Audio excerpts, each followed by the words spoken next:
double coverage. I'm Dom with the great man Sauce and another special guest, our first ever live guest on this podcast, Maddie Payne. How you going, mate?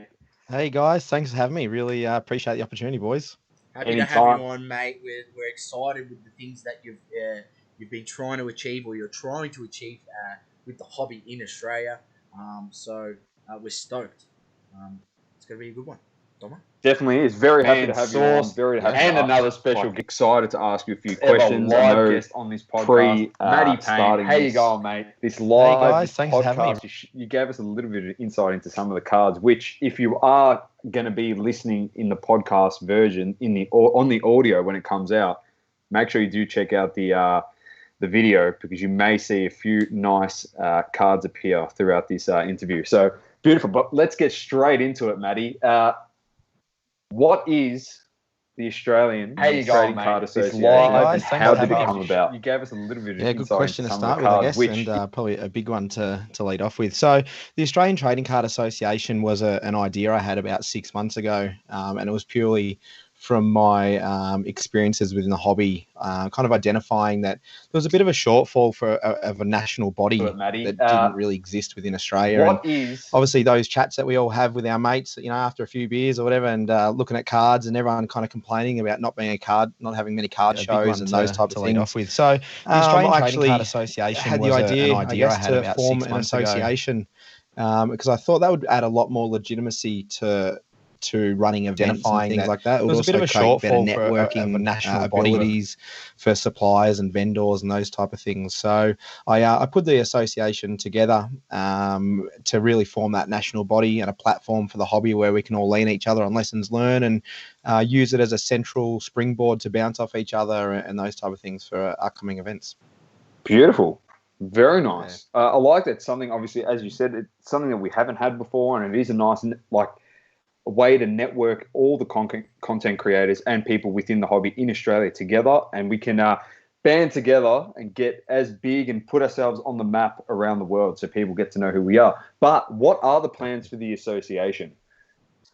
Yeah, in terms of events and yeah. So one of the big things is to kind of consolidate the membership base and to really get some numbers behind that to help bring that legitimacy to when I am negotiating with suppliers and things like that for them as a national body, and also negotiating spaces. So but we definitely, this year is going to be epic. We've currently got 5 shows planned, with a 6th one kind of in the making now. So we've got some big things in plan, mainly 4 major events for Melbourne, Sydney, Brisbane, Adelaide. We have a smaller event happening in March in Sydney, and we're looking at doing a Melbourne meetup as well. So yeah, it's pretty epic stuff. Very nice. So tell us about Comic-Con before I do touch on a few other things and a bit of the old traditionalist format of how shows were set up in Australia. But touch on Comic-Con and how it's going to be a massive opportunity for everyone in the hobby space here and what we can expect. Yeah, so this is where the story gets quite exciting for myself and for, I guess, the hobby. So as I said, I'd formed the association and was putting the feelers out there. And through that process, I was speaking to the Melbourne Convention Centre. And it turns out the account holder for the Convention Centre was also the account holder, or account manager, I should say, for Comic-Con. She put us in touch and we had some really good conversations with the owners of Comic-Con. And I guess we kind of came up with the idea that doing this together is in this current COVID environment is a much better philosophy than doing it, I guess, not against each other, but separate. So they really took us, they're really supporting us, and we're following the Comic-Con footprint around Australia. And the exciting thing is we're not just coming in as little vendors and having, just trestle tables dotted around the event. We actually have our own floor space at Comic-Con. So the major one for that is the Melbourne event on the 3rd and 4th of July. And we actually have a stage and a basketball court with guest speakers. And we have everything from trestle tables up to booths, and going to get some major sponsors involved and stuff like that. And we're going to try to capture the market from all genres of the market. So Pokemon, Yu-Gi-Oh, NBA, NFL, AFL, There's a huge market down in Australia, and I really feel that we've got some of the best collectors in Australia. Surely we got to get old mate Corey Homicide involved. He's gets pumped up by Cherry. Got to get him down there and get Corey Homicide, mate. He's into card collecting. These are the type of people that we need to get them aware. Get them on the stage, you reckon? 100%. Get Corey Homicide down on that one-on-one basketball court. Battle Homicide to win a Zion Prism or something like that. Zion Prism, stop it, Sauce. No, by that stage, this year's Prism product will come out, and you play for a LaMelo Ball Prism Silver. That's his boy. You beat Homicide, you get a LaMelo Ball Prism Silver. That's what you get. So it's definitely a massive opportunity. What can we expect from the stage in terms of, you have mentioned on previous podcasts, potentially getting a panel together. There could be live breaks. A bit more insight into that. Yeah, so the stages are really the platform that we bring the community together on, because there's all different. Well, first of all, there's different genres and probably subcultures within the trading card hobby. Now, I'm quite limited to my little Jordan world, and I guess NBA as a subset to that. But as far as the Pokemon trading world and the AFL world, I'm not really too familiar with them, and I'm definitely trying to get more educated in that. So if anyone is from those type of spaces, please feel free to reach out. But really keen to use the stage as a central platform where we can, as an educational piece, where we can get together, hear the stories of these, major collectors or the major breakers or the main plays in those type of spaces, and get everyone represented so we can all learn a little bit from it. But and also a big thing will be from the basketball card world. We all know what's going on with pricing and all that type of stuff. And then we talk about, why is all this happening? And there's obviously the investing side of it, the flipping side of it, the breaking side of it, the PSA, BGS side of it, the other grading card companies side of it. So what I really want to do is, whether my personal opinion is positive or negative of that space, I really want to try to learn more from it and bring that to the people and give everyone a chance to understand maybe why their point of view, and if it's a point of difference, and try to educate each other, and it might help I guess narrow some of the thoughts around some of this stuff. It might bring us a little bit closer together, but we want to have live breaks. We want to get the kids involved. We want it to be a really positive experience, and want that stage to be a really, interesting space to be around, and really kind of conducive to good educational stuff. That's a great word you use there, educational. I think it could be a very, very great, very good way to push the education of new people coming into the hobby. I know there's so much content and focus on the card market at the moment for anything, not just NBA, but NFL, Pokemon, Yu-Gi-Oh! And it can be so overwhelming for people. And I've had a few people reach out to me asking about cards. Sources had the same. You're probably the same because you've been in cards.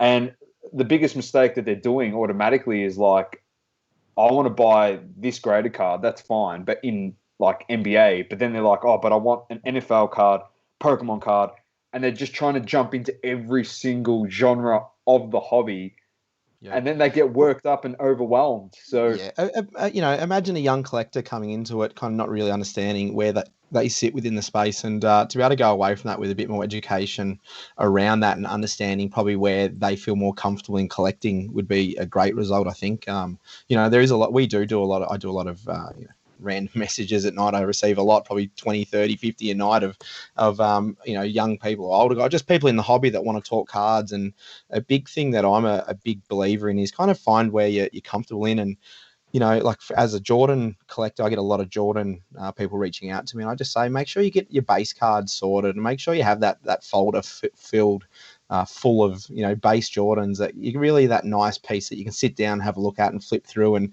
just enjoy. Don't go chasing the huge cards to start with. Just get your nice folder going, get that filled up with some base. Go spend a couple $100 if you can before you start chasing those big cards, because that'll bring back a lot of that nostalgia and memories and those type of things. And that's a really nice spot to be in the collecting world, I reckon. Completely agree. Outside of Comic-Con, is there scope? You did mention a few meetups and stuff, but is there scope to have a smaller event set up? I don't know if you could give us insight if it's going to be cost. There's going to be a cost that's going to hinder some of these smaller events. I know in the past we've had Sandown and Malvern Town Hall have had some card shows, and I think we had a couple in Preston and stuff. I'm talking about Melbourne if you're listening from interstate, but I'm just talking about the Melbourne circuit. No. And this, the original idea for the Australian Trading Card Association wasn't this. There was always the idea of having a major event, but Comic-Con wasn't part of the original thought process. Yeah. The original thought process was to form this body to support smaller shows. So as the national body, if we can then get, I guess, suppliers on board, we can get some content creators on board, we get some card protection, people on board and some product, then we can have a central funnel that if you're going to run a small show somewhere, that have a chat. And we did this up in with the card couple in the ACT. They ran a great little event.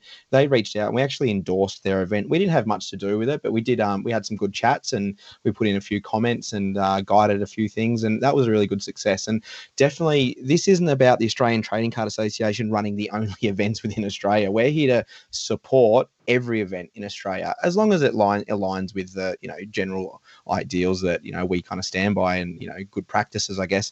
But we're here to support that, because as every show that we do, whether it's a small one or a major one, we will learn from that. And then if people are want to run a small show in Perth or Adelaide or NT or wherever it may be, they can reach out and say, hey, Maddie, we're thinking of doing this. This is how we're looking at running it. Can we get some information from some input from you guys? And we might be able to guide them on a few things and put them in in touch with some really good contacts that we've met from over our journey, I guess. So definitely huge scope for smaller shows, and for just reach out to us and we'll give you our comments where we see fit. Yeah, I think that's important part of this, where Comic-Con can be sort of that main show that people look forward to every year, but then having those accompanying smaller shows throughout the year, whether it be every 3 months or something like that, whether it's a show or however it might pan out in that way, to just keep it all sort of boosted and keep that community thriving and building upon what you're doing already, and then so that it can keep sort of rolling on, and we have that snowball effect that eventually, I've heard you say that one day you hope to have the Australian National Card Convention. Yeah. Which I think would be awesome, and I'm just picturing it in my head. I think it'd be such a cool thing to be got to that point. Yeah, well, that one was when I was speaking about that, was, I guess, using when we look at the major shows within America, it's the national. And, if we can use that as a baseline to strive towards, now, obviously, that's an extremely successful, long-running show with hundreds of thousands of people attending across the year. But there's no reason why we can't set ourselves up to be a version of that, however that may look. But that professionalism and that type of notoriety throughout the community, that's definitely what we're striving for. Definitely. We did mention beforehand, just going to digress just quickly, but still on Comic-Con, the place of cards within a Comic-Con event and how it is just important, and how it is aligned with other collectibles that are involved in that event and other interests, I guess, that people have. So where do we fit in? Yeah, that's a really good question, and that's something that's really important to get this point across, because I guess if people think there isn't a connection between Comic-Con and cards, I guess we really need them to rethink that. And the reason being that Comic-Con is all about pop culture. And pop culture, meaning collectibles, and comics is a part of that, and the Marvel world and all that. But a big part of their store is gaming. Of what their events that they run is gaming, trading cards to a degree, just more so the more the gaming type ones opposed to the sports one. But if people have been involved with this at any capacity in the past and not had great success with sports cards, it potentially may have been because there wasn't a dedicated section, and the message probably wasn't getting out there. Like, I haven't known Comic-Con to be kind of that sports trading card place, but now that we have the association formed and we're gaining a lot of traction, there's a lot more content. Even the opportunity to be on this tonight gives us a greater opportunity to expand our footprint and get the message out there, because I don't think from a event space there could be a better opportunity to be anywhere from in a public event at the moment with Comic-Con, because I've said it before, their Melbourne show last year, obviously that was pre-COVID, it was 40,000 people through the door. So to have whether it's that type of numbers this year, we really hope it is. Even if it was 20,000, it's still a significant amount of foot traffic coming past your product or whatever it is that you're selling. And there's a lot of people in Comic-Con that are involved in the Pokemon stuff. We know that translates across to trading cards. The demographic is kind of the kind of where we sit in that 20 to 30, 40-year-old, stuff. And also the younger kids are into it now as well, which is fantastic. So I think it's a really good fit. There's a huge amount of crossover with this. And the fact that we have our own dedicated space is a game changer for how this is going to operate. Definitely. Completely agree. Very well said, mate.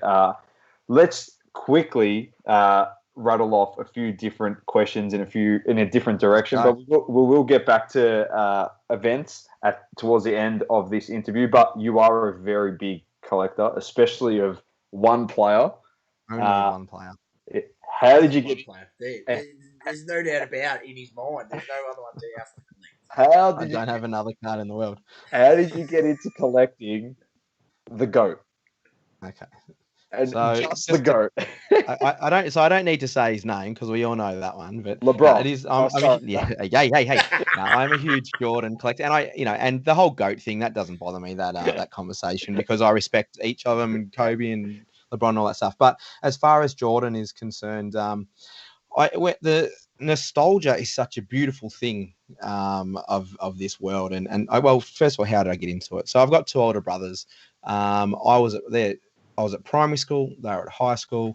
The 90s card thing came around, and I remember them bringing home the first Jordan card that they ever got, and it was a in-your-face card. And I think I've got about over 100 of them now because I just love them, and whenever I see them, I just kind of grab them.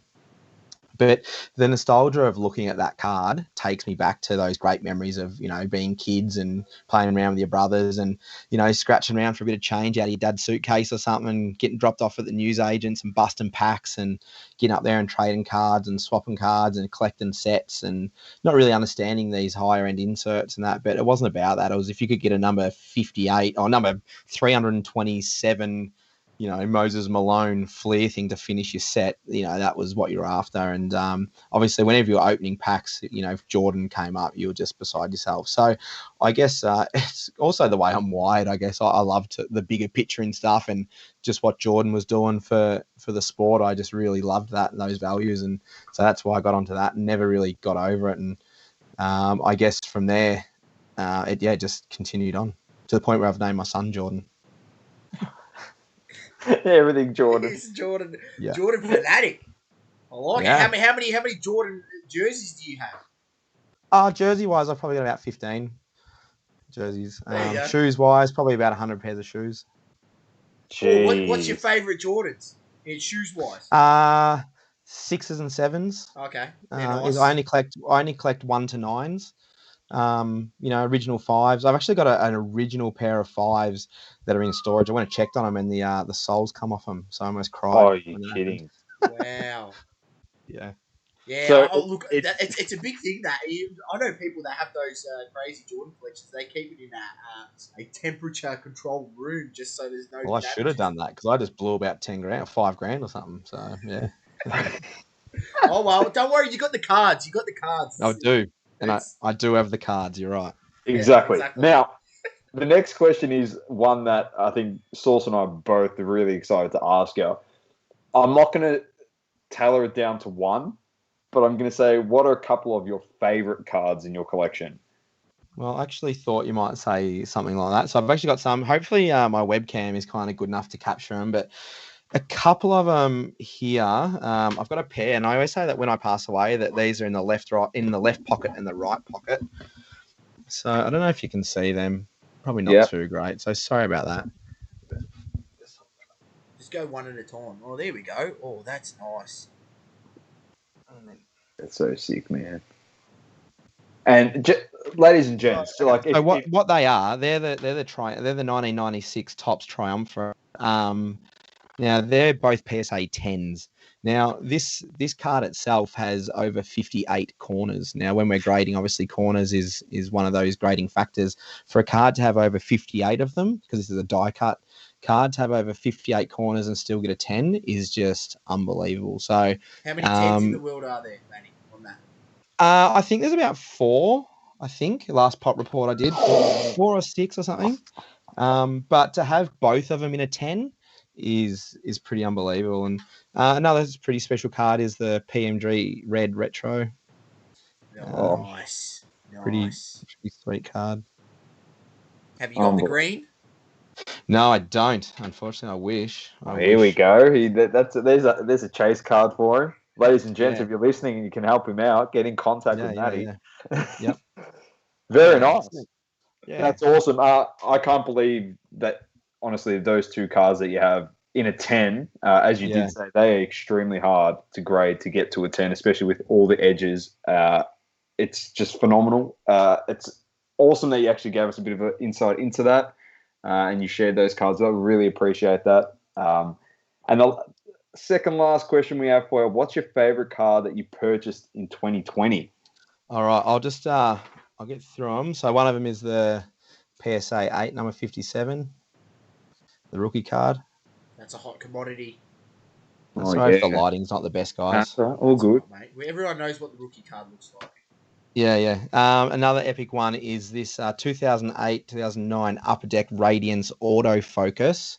So, there we are. To have you're probably going straight through it. So it's an acetate. Yeah, we can see the light shining through. Yeah, so there's really good glare behind me. But that's Jordan in a black pinstripe Bulls uniform with a nice bold blue auto. That's sick. That's pretty sick. And the last one that I'll show you is a 9.5 BGS Jambalaya retro. Oh, that's a nice card. Yeah, but I have thousands and thousands of Jordans, and very, very honoured to have some of these cards, and I guess custody of them be handed down to my son one day, I guess. That's fantastic. That's really awesome, and it's something that, like you said, it's part of your history, your makeup as a person in the hobby, and passing it down to generations and generations to come keeps the hobby alive, mate, and keeps it thriving. So some of those cards are just ridiculous, man. Like, it's just crazy. Congrats, man. That's fantastic stuff. Last thing, where can we find the Australian Trading Card Association, and how can we help support you with all the initiatives? Yeah, thanks for that. So I guess hopefully, I assume all the links will be in the description of this video and podcast and things like that. But Facebook is a big driving force, as a lot of us know. So Oz Trading Card Association on Facebook, and on IG, it's AUS Trading Card ASS, so abbreviated association. So yeah, I'll reach out. Or I'm very active on Facebook, so Matthew Payne, feel free to reach out. I'm in all the Jordan groups. I run a Michael Jordan Cards Australia page as well, which is absolutely flying along at the moment. I'm in so. Someone, I didn't even know it existed. Someone invited to me. I'm like, how the hell am I not in this yet? That's because we did a giveaway. We do a lot of giveaways in that group. I give away my personal cards a lot in that, and that's grown significantly, and it's been awesome. So yeah, it's all awesome. The hobby's in a really good spot, and I'm really hopeful that we can just make it a little bit better and bring some people together. And go for it. So the best way to support it, guys, is to jump on the that Facebook page, the Australian Trading Card Association Facebook page. Just give it a like, give it a follow, help me get the numbers up so that when I'm negotiating stuff, we're going to have a better chance of it.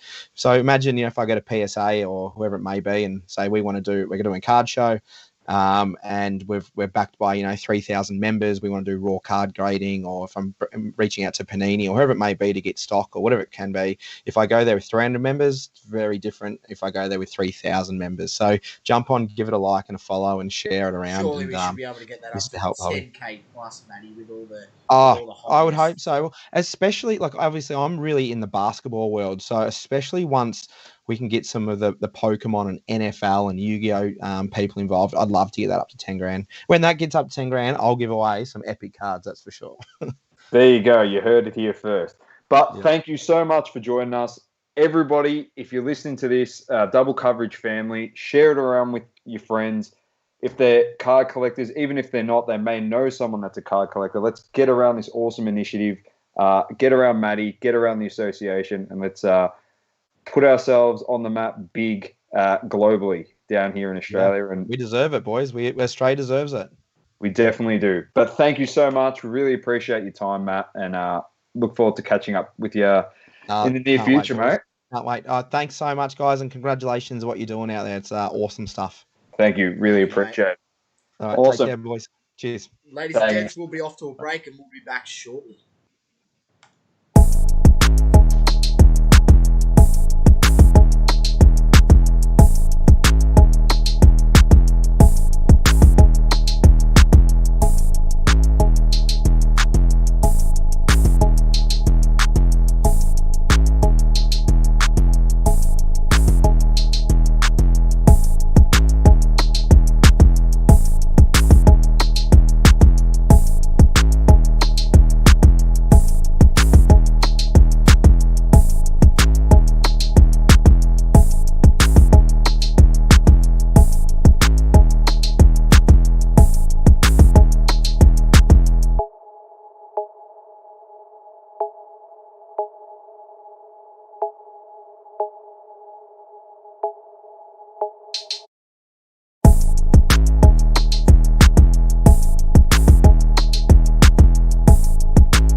We're back.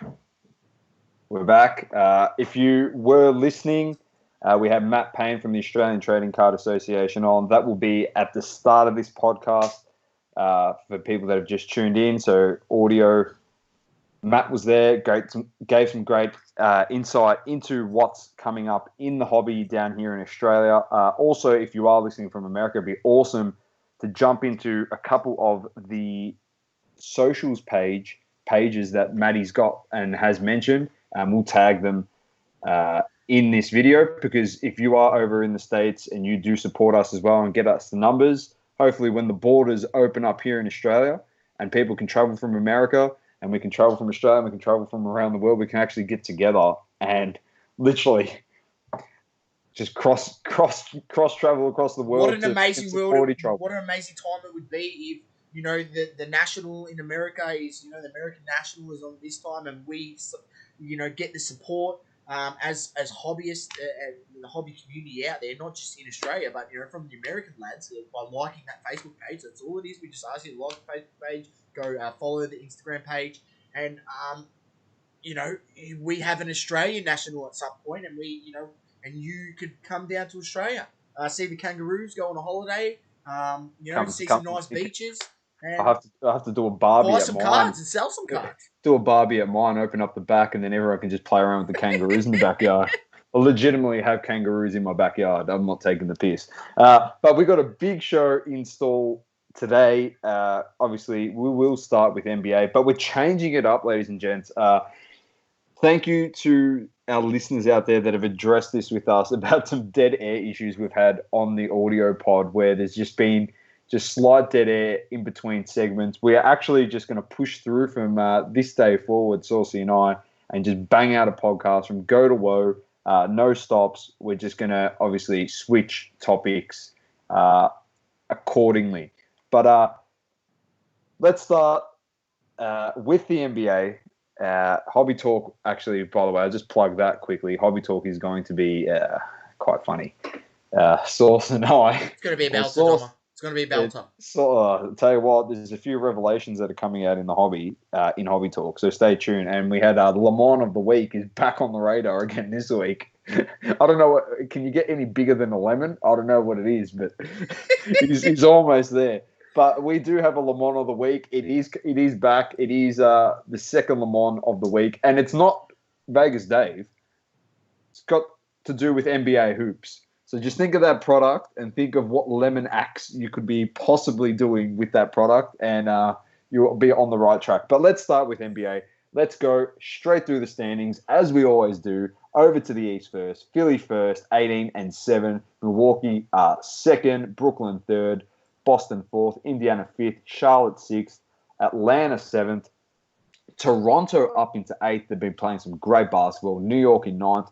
Well, what do you know? Miami, 1 game out of the 8. Everyone's at the calm your farm. I wasn't even stressing. There was no buckets. No one was playing, so everyone's just got to calm down. But Miami's playing some good ball. Cleveland in 11th, Chicago in 12th, Orlando 13th, Washington and Detroit down below on 6 wins.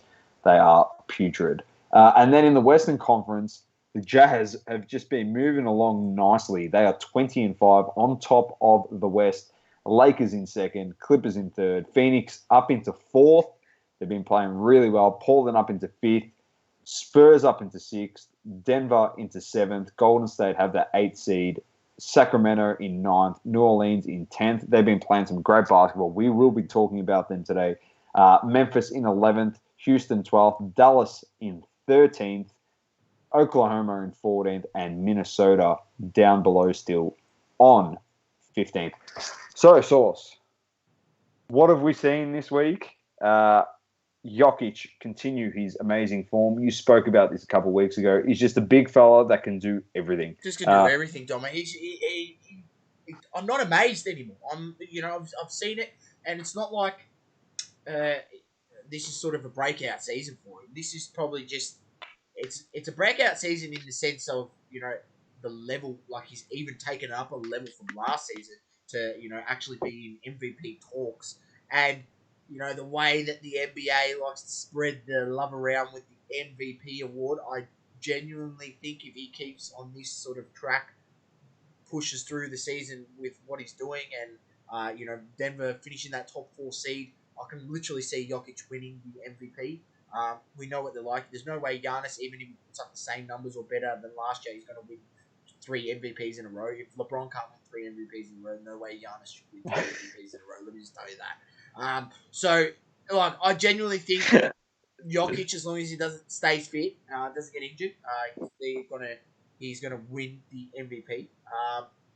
And yeah, it's been, there's been some interesting results. We've seen some teams drop some games, but it's the NBA. It's 72 games, 73 game season, 72 game season. 72. 72. You're going to see that sort of thing. Obviously you had the Nets getting done by the Pistons, and funny enough, the Lakers also got done by the Pistons, who are absolutely trash. I think their record against teams over 500 are very good. Yeah. So, but that just shows you the franchise that they are at the moment. An absolute rabble. Can't put it together against the teams that are around them or just above them. But, they get up for the teams that are well up above them and who are actual contenders and, in the top 5 seeds.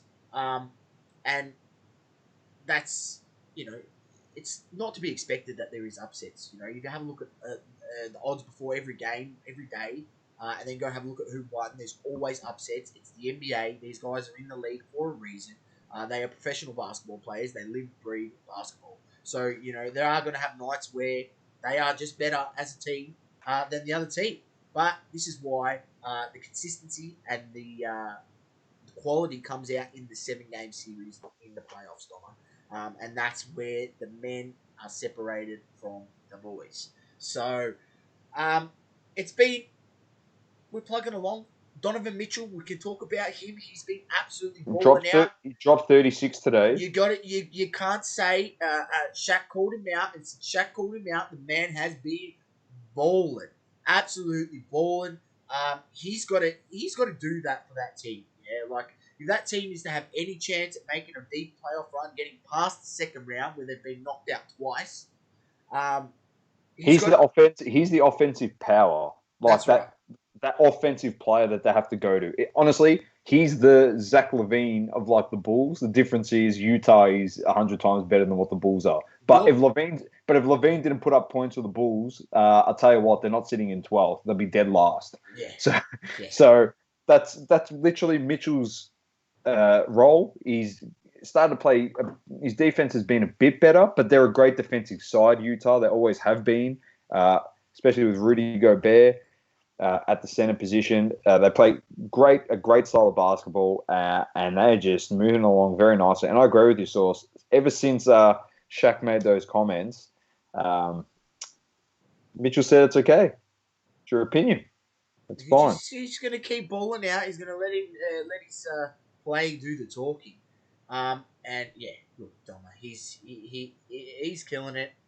We can go have a look at his last sort of few games. Donovan Mitchell, I'll let you know, ladies and gents. So his last few games, he's got 27, 30, he had 18 before that, 32. But they've won their last 4 games, and he's flying along. Is he putting up career best numbers? He's equal than last year. I think he needs to get his points per game up, but there's still plenty of season to play. He shoots that 3 ball. He's shooting that 3 ball at a career best. So there's one thing he's definitely doing. 41% from the 3 line, and he's playing well. So I think there's people in the hobby that say his cards aren't valued what they should be. But there's more aspects to card collecting and having a guy that has collectability. One of those factors is the Utah market. If Donovan Mitchell was playing for the Boston Celtics, it'd be a completely different ball game. Let me just tell you that. I completely agree. But on the flip side, who they versed today, your boy Jaylen Brown is just he was injured or he was out a little bit. He's come back and just I'll be honest with you. He's come back and just absolutely put on a show, guys. I'll be honest with you. He's made me eat my words, but it's a good thing because in him making me eat my words, we've seen that there's could be another great talent that's going to be in the league, whether he stays at Boston for his career. But he's a guy that he's super talented and he's very exciting to watch. And when guys like LeBron and KD are out of the league, at least you know these guys because they're young. This is the future. These are the face of the NBA going forward. And he shut me up, and rightly so. He's having a career year on all facets, Domma. Yeah, I said all facets. Yeah, well, career year from the free throw line. Career year from the 3-point line.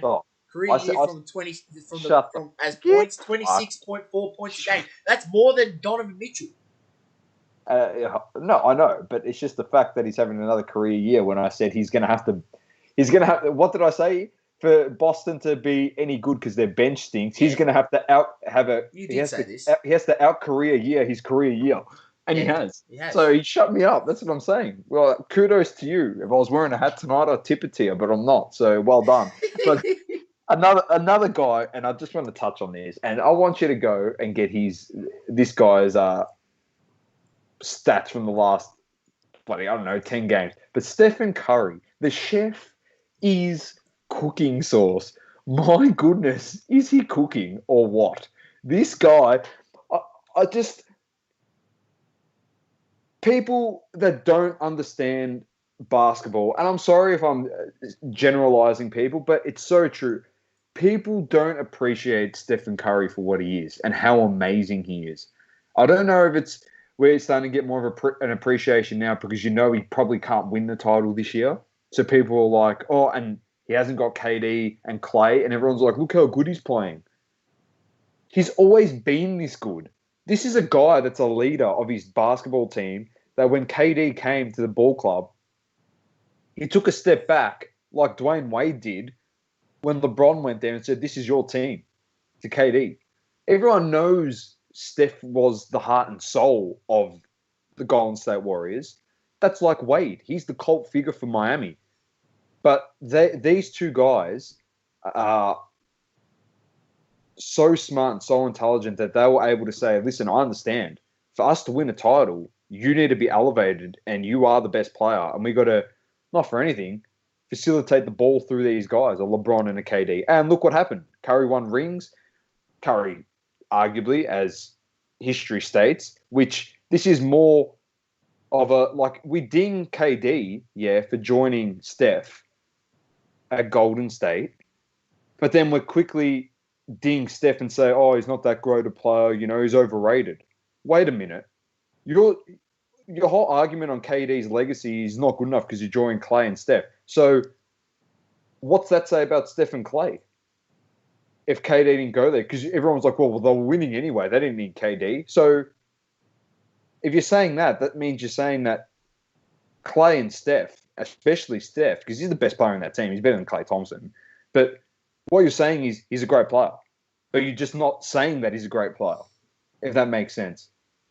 Well, you're quick to knock him. I'll just ring this off. guy's a gun, bro. This is the greatest shooter in the history of basketball that you're watching, and you're still knocking him. He changed the fucking league. Look, Domma, I'm literally just gonna ring off his last 6 games, right? It's just cooked. Last 6 games, right? Yeah, so starting from the game against Phoenix, which was played on the 28th and the 1st. So he scored 27 points, 5 of 10 from 3. So 50%, shooting 50% from the 3-throw line, and 100% from the free throw line. 2 of 2, right? He had 4 assists as well. He had 4 assists. Right. Next game, 28 points. 28 points. He was shooting 11 of 17 from the field, 6 of 8 from 3, 6 of 8 from 3, 75% from 3, right? And he didn't attempt any 3 throws that game, and he had 7 assists. And they got the W against Detroit. They lost the next game against me. Then, the following game, he was against Boston. Now, they lost the game, but he put up 38 points. He had 8 assists. He had 11 rebounds, 7 of 7 from the free throw line, and 7 of 14 from 3. So once again, shooting 50%. 50%. Following game, they versed Dallas. He scored 28. Against who they play against? Luka the Don. Luka the Don. He versed Luka the Don. Right? 28 points. He had 6 assists. He went 4 of 10 from 3, so he still shot 40%, which is pretty average by his standards. That's shit. Come on. Any other? That's terrible, Steph. You shot 4. If someone like Devontae Graham even shot 4 of 10, he'd be getting praised. Like, you talk about Steph Curry, and that's not that good. But, mate, by anyone's standards, 4 of 10 is very good. Yeah. Right? Anyway, they lost the game. He was 9 of 17 from the field. This is the best.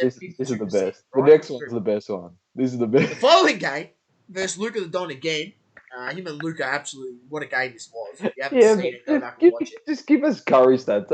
57 points. He had 5 assists. He had a steal. Right? He was 11 of 19 from 3.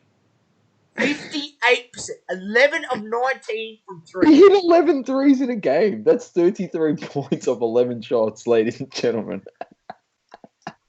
That's fucked. And he went 8 of 8 from the free throw line.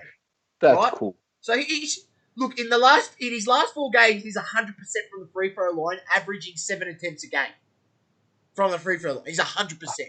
This is a guy, like, fuck, just appreciate what you have. You're dinging a guy and Wait, Tom, there's still one more. In his last game, it's the Spurs, where they lost. All right, 32 points, 7 rebounds, 6 assists, 6 of 11 from 3, 55%, just lazy, and a 10 of 17 from the field. And, a perfect 6 of 6 from the free throw line. The guy's averaging 29.5 points on the season. Absolutely dominating. Like, I just don't understand. Like, this. Do you not understand that you're watching the greatest shooter in the history of basketball? Like, do I need to say that again? Like, the greatest shooter in the history of basketball. He changed the game. We may not ever see a shooter as good as him. Have you seen some of the shots he's been hitting? He just jacks them up from the parking lot, mate. And it's wet. It's just all net, bro. All net. He's a freak. Splash. They're going to call it the Splash Brother for no reason, mate. He's just a freak, You see that man. net and it's splashing. He's so good. He's a great leader. I understand Kerr's a great coach, but you need great players, and he's one of the best players in this league. He's one of the best players. He's top 50 ever by a mile. You can say 50. He's top 25, mate. Yeah, put him in I reckon you put him in the top 20. Potentially top 20. Yeah, that's fine. But this is one of the best players to ever lace them up. And he is, it's not arguable, he is the best shooter of all time. So give respect back to this guy and don't forget what he's done for the game. That's all I'm saying. The one thing that people need to realise, it's not just the catch and shoot that he does. It's the dribble moves. It's mate. Through the legs, double through the legs, crossover, behind the back, step back, and nailing a three. But not just nailing a three from 1 meter behind the line. He's doing this sort of shit freaking 4 meters behind the line and still dropping it. But you know what, the other thing he gets knocked for? He does these drill moves, these crazy shit, and then he jacks up a three from freaking half court and he splashes it. And then people get cracked to shits because he does a little shimmy and his little dance on the side. Like, get over yourselves. You're just some old school basketball watcher that is just like, oh, yeah, that's arrogant. Well, fucking, you know what? You should be arrogant. If you can fucking cross over 2 times and hit it from nearly half court, you should be fucking shimmying. I would be shimmying. I wouldn't stop shimmying. You just keep going. Just keep, shimmy, shimmy. Bloody oath, 100%. But you got to understand, basketball's about, like, iconic players and moments and, like, entertainment. He's doing that shit. He's inspiring generations of kids to come when he does that stuff. That's what people don't understand. Kids want to be like Steph. And it's very true. It's the relatable thing. People don't want to be like LeBron. They don't want to be like Shaq. You know what I mean? Some people, like, they love Kobe, but they don't want to be like Kobe. And they don't want to be like Jordan. They love them. It could be their favorite player. It's just, they're not 6'8". You know what I mean? They're not 6'8". They haven't got palms the size of freaking, like, Kawhi Leonard hands where they can grip a ball and dunk it. A lot of them are just short kids, average height. They can't dunk. Like, you hardly see Curry. Like, Curry's attempted dunks, he's blown them. But this is like, it's like an average Joe playing basketball, and he just tears up the competition. So it's appealing to the young generation. So they want to be like Steph. They want to play like Steph. I'm telling you, go to rec centers and stuff, like, and we play. But how many people just jack up threes? Yeah. This was never the league. It was an inside game, mid-range game. Like, we play it like that because it's like you try and take the high percentage shot over jacking up threes. And, as we've mentioned on this podcast, old air ball over here. So, but legit, he's inspired generations to come. He's changed the game and revolutionized it, made the three ball the biggest factor. Like, this team's out there jacking up 73s a game, bro. Like, it's ridiculous. So put respect on this guy, and he's a pleasure to watch. And I want them to make playoffs. I'm spewing Klay Thompson isn't there because I genuinely reckon they could have pushed a lot of teams when it got to playoff time. They are very difficult to beat with Klay Thompson. They're playing great defense. He's got Oubre playing well now. Wiggins is playing pretty good. Draymond's just doing Draymond things. And all the best to him, really. Stephen Curry, you're a pleasure to watch and keep doing it. Now, the next two players, we don't want to drag too long on the NBA, but the next two guys, like, this is just, the GOAT. You got to mention LeBron because I don't know if anyone saw the other game when it went to OT. He missed the game-winning shot, and everyone always bags LeBron. Take the shot. You got to take the game-winning shot. He missed it. All right, it went to OT. And then everyone just blasted him on Twitter. Oh, the choke. Oh, this and that. All right. So he went down in OT and he hit the 2 go-ahead threes and just iced the game, bro. Like, you know how hard it is to hit the shot, the game-winning shot? People don't understand. Like, that's a hard shot to hit. It is actually a fluke when you hit it. It's a fluke. It's chance. It's either going to go in or it's going to go out. You got guys on you. Like, they just don't get it. But anyway, LeBron has been playing unbelievable. And statistically, Sauce, you know this is his 13th best season, statistically. And he's absolutely dominating. You know what's the best? You know what's the best part, Domma? He is shooting. He is shooting a career, just about a career best. So at the moment he's sitting on 0.398% from 3, and his career best is 0.406. Was in 2012-13 with the year with Miami. But the thing was, back then he was only averaging 3.3 attempts a game. He's now averaging 6.6 attempts a game, and he's shooting nearly 40%. Hey, you know, and he this is something that people knocked him over in his early part of career, right? You can't tell me much similar to Kobe Bryant when in the later parts of his career and Jordan, they worked on their jump shot. They got so much better at that mid-range. They got so much better at that three-point line that they were able to still play and dominate. And that's nothing different to what LeBron James is doing right now. Sauce, come here, come up close. I've got to tell you something. You know what's funny? Listen, it's just between us and the listeners, the Double Coverage family, because they know what's up. But you know when everyone said, fuck, we hate LeBron winning, we're sick of it, why is he still the best player in the league? And what did we say, Sauce? You just work on that 3 shot, and then this bloke can play till he's fucking over 40, because he's just like, yeah, I'll come off the bench. And like we said, you don't want LeBron coming off the bench as the 6th man, bro. You'll be shitting your pants. Just imagine you got these fucking big 3, starting 3, and it's just like, well, we're going to go to our 6th man now, and it's LeBron, and he's put his 3-point shooting percentage up to freaking 43.5%, 44% by that stage, because all he works on is fucking jacking up 3s, because he doesn't go inside anymore because he's too old. What are you going to do then? He just becomes a catch and shooter. He's got catch and shoot.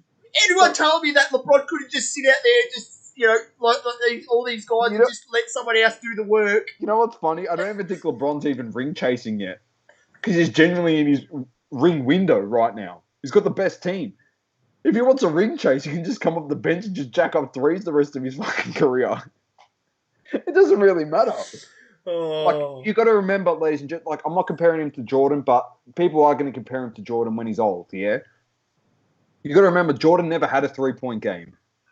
Yeah, and he tried to work on extending his range towards the end of his career, as Sauce mentioned. But LeBron's actually got a 3-point game. So if he just focuses solely on 3-pointers and he's passing and, like, facilitating the ball as a point guard, like, he can play forever if he wants to. He can easily play till Bronny gets in the league, which will be 42 at that age. And you know what? We saw what old bad boy Brady did on Monday. So who bloody knows? Anyway, we're going to get to that a bit later in the show. But the last one we want to touch on is LeBron James light version. He's not. It's Sean Kemp light. Heavier version. No, it's Sean Kemp light, as I keep saying. It's not Baby Shaq. No, shut up. Baby Shaq is Joel Embiid. Sean Kemp light, Zion Williamson. All right, now, Sauce, you can take this if you want, and you can rattle it off, and you can bag the shit out of me, as I said a few things about Morant over Zion.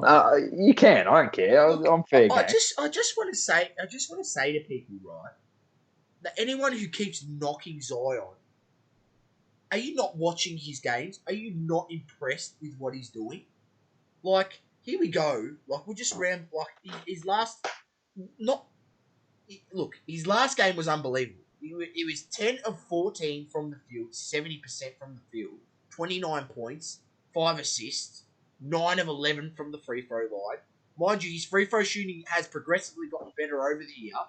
He's actually sitting on the year from the free throw line at 68%. But if you go have a look at his last sort of 5 games, he's been pretty decent. What's his NBA hoops rookie card going for? His NBA Hoops rookie card. Don't get me started on that. So I was buying his NBA Hoops rookie card at $5, but people just like, it's just the hoops. It's just the hoops. Like, yeah, I'll buy him for $5. I'll buy him for $5. Send him my way. How Zion's NBA Hoops card is not worth fucking 500 USD at the moment? Makes no sense to me. When you got all the freaking LaMelo Ball. You got LaMelo Ball selling for $200 more. Anyway, we'll get to that. We'll get to that. Don't worry about that. But Zion's, he's stringing along some great ball. Like, he's playing great. I got nothing to say besides that. He's just been really good. He's been really good. Consistent. That's what we want. Consistency. Consistency. And, people are going to keep knocking him about his weight. He's lazy and this and that. Look, he looks overweight. He does. He does. Should he be playing more minutes per game? Probably. What's he averaging? About 30 minutes. I believe he should be getting. He's averaging 32 minutes a game. So as a young player, what are you? 20 years old, 21 years old. You could have that up around 36 minutes, 37 minutes. But you can't deny the quickest player to ever get to 1,000 points. Right? He must be doing something right. And he started to shoot more threes. So, obviously, he's had a few games where he's attempted some threes, but he stays with in his lane, Domma. He doesn't need to attempt threes at this part of his career. Like 100%. LeBron, in the early part of his career, he was just that dominant getting to the rack that he just kept doing it. Why are you gonna not do what is most effective for you, which is getting to the bucket? And no one can stay in front of him. The way that they run some plays for him, running off some off-ball handoffs, and then he gets it on the move. And once he gets it on the move, he's just about as unstoppable as LeBron James. I'm serious about that point. And his finishing around the rim is very, very good. Soft touch, is really solid. And I'm just impressed. For anyone out there who's in the hobby, if you want to be getting some Zion cards, now is a great time to buy Zion cards. Massive dip on the modern market. I think this is a huge opportunity. You've got the pals who have strung a few games together and are 11 and sitting one game below 500. So what's to say that they can't get into that 8th spot? It's going to be difficult. It's not going to be easy, but they're one game behind under 500. A half a game difference on the game team above, and they've won 4 in a row. So they're putting together some basketball. They're working out. They're a young team. They're working out how to hold on to leads. Because I've watched many games, Domma. I've got Zion cards. I just want to see this guy succeed, and it's one of the games that I flick on. Like it's a bonus when the Pels are playing another team that I like. But if they're not, I'm still watching even at least the second half of the Pels game. And there's been a few games where I've seen that they've had a lead sort of going into the 4th and they've given it away. But they seem to have fixed that in the last few games. They're able to close out these games that they weren't before. And it's all part of the learning process as a young team to figure out their identity and what they need to do to close these games out. And part of that is Zion understanding that he needs to fucking take over the game in that last bit. And there's times there where they don't use Zion enough, in my opinion, because he's that much of a force. He can get you a bucket so easily. You can get some, bro. Like I'm on here now. Like I can't believe is this. You can get a PSA 9 graded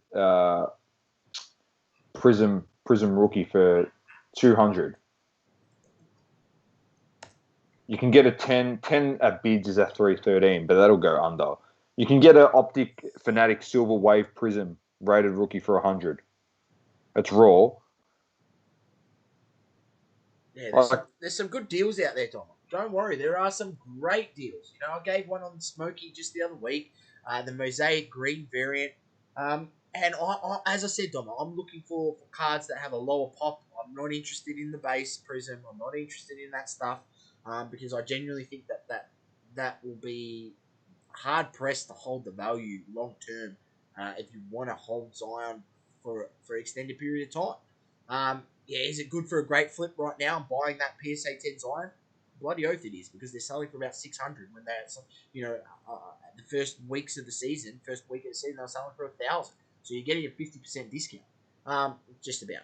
So I think there's a great opportunity. I'm bringing up this Zion because now's a time to buy. If you believe in Zion, I believe in Zion. Does he have to? Is there injury risk? Yeah, there's injury risk with every player, and people are trying to say like there's more injury risk with Zion than there is with any other player.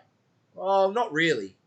Every player That's is at not risk. necessarily true. Every player is at risk, Every player is at risk. right? Does he need to trim the fat and slim down a bit? Yeah, he does. He does definitely. Probably. But does that have that much of an impact on him right now at this age? Not really. Will it as he goes longer into his career? Of course Probably. it will. We've seen Yeah. LeBron was always stockier in his earlier parts of his career. As And then he's he's gotten slim. older, he's got leaner and it's like a lot more toned. I think that's sort of the model that Zion should be going towards.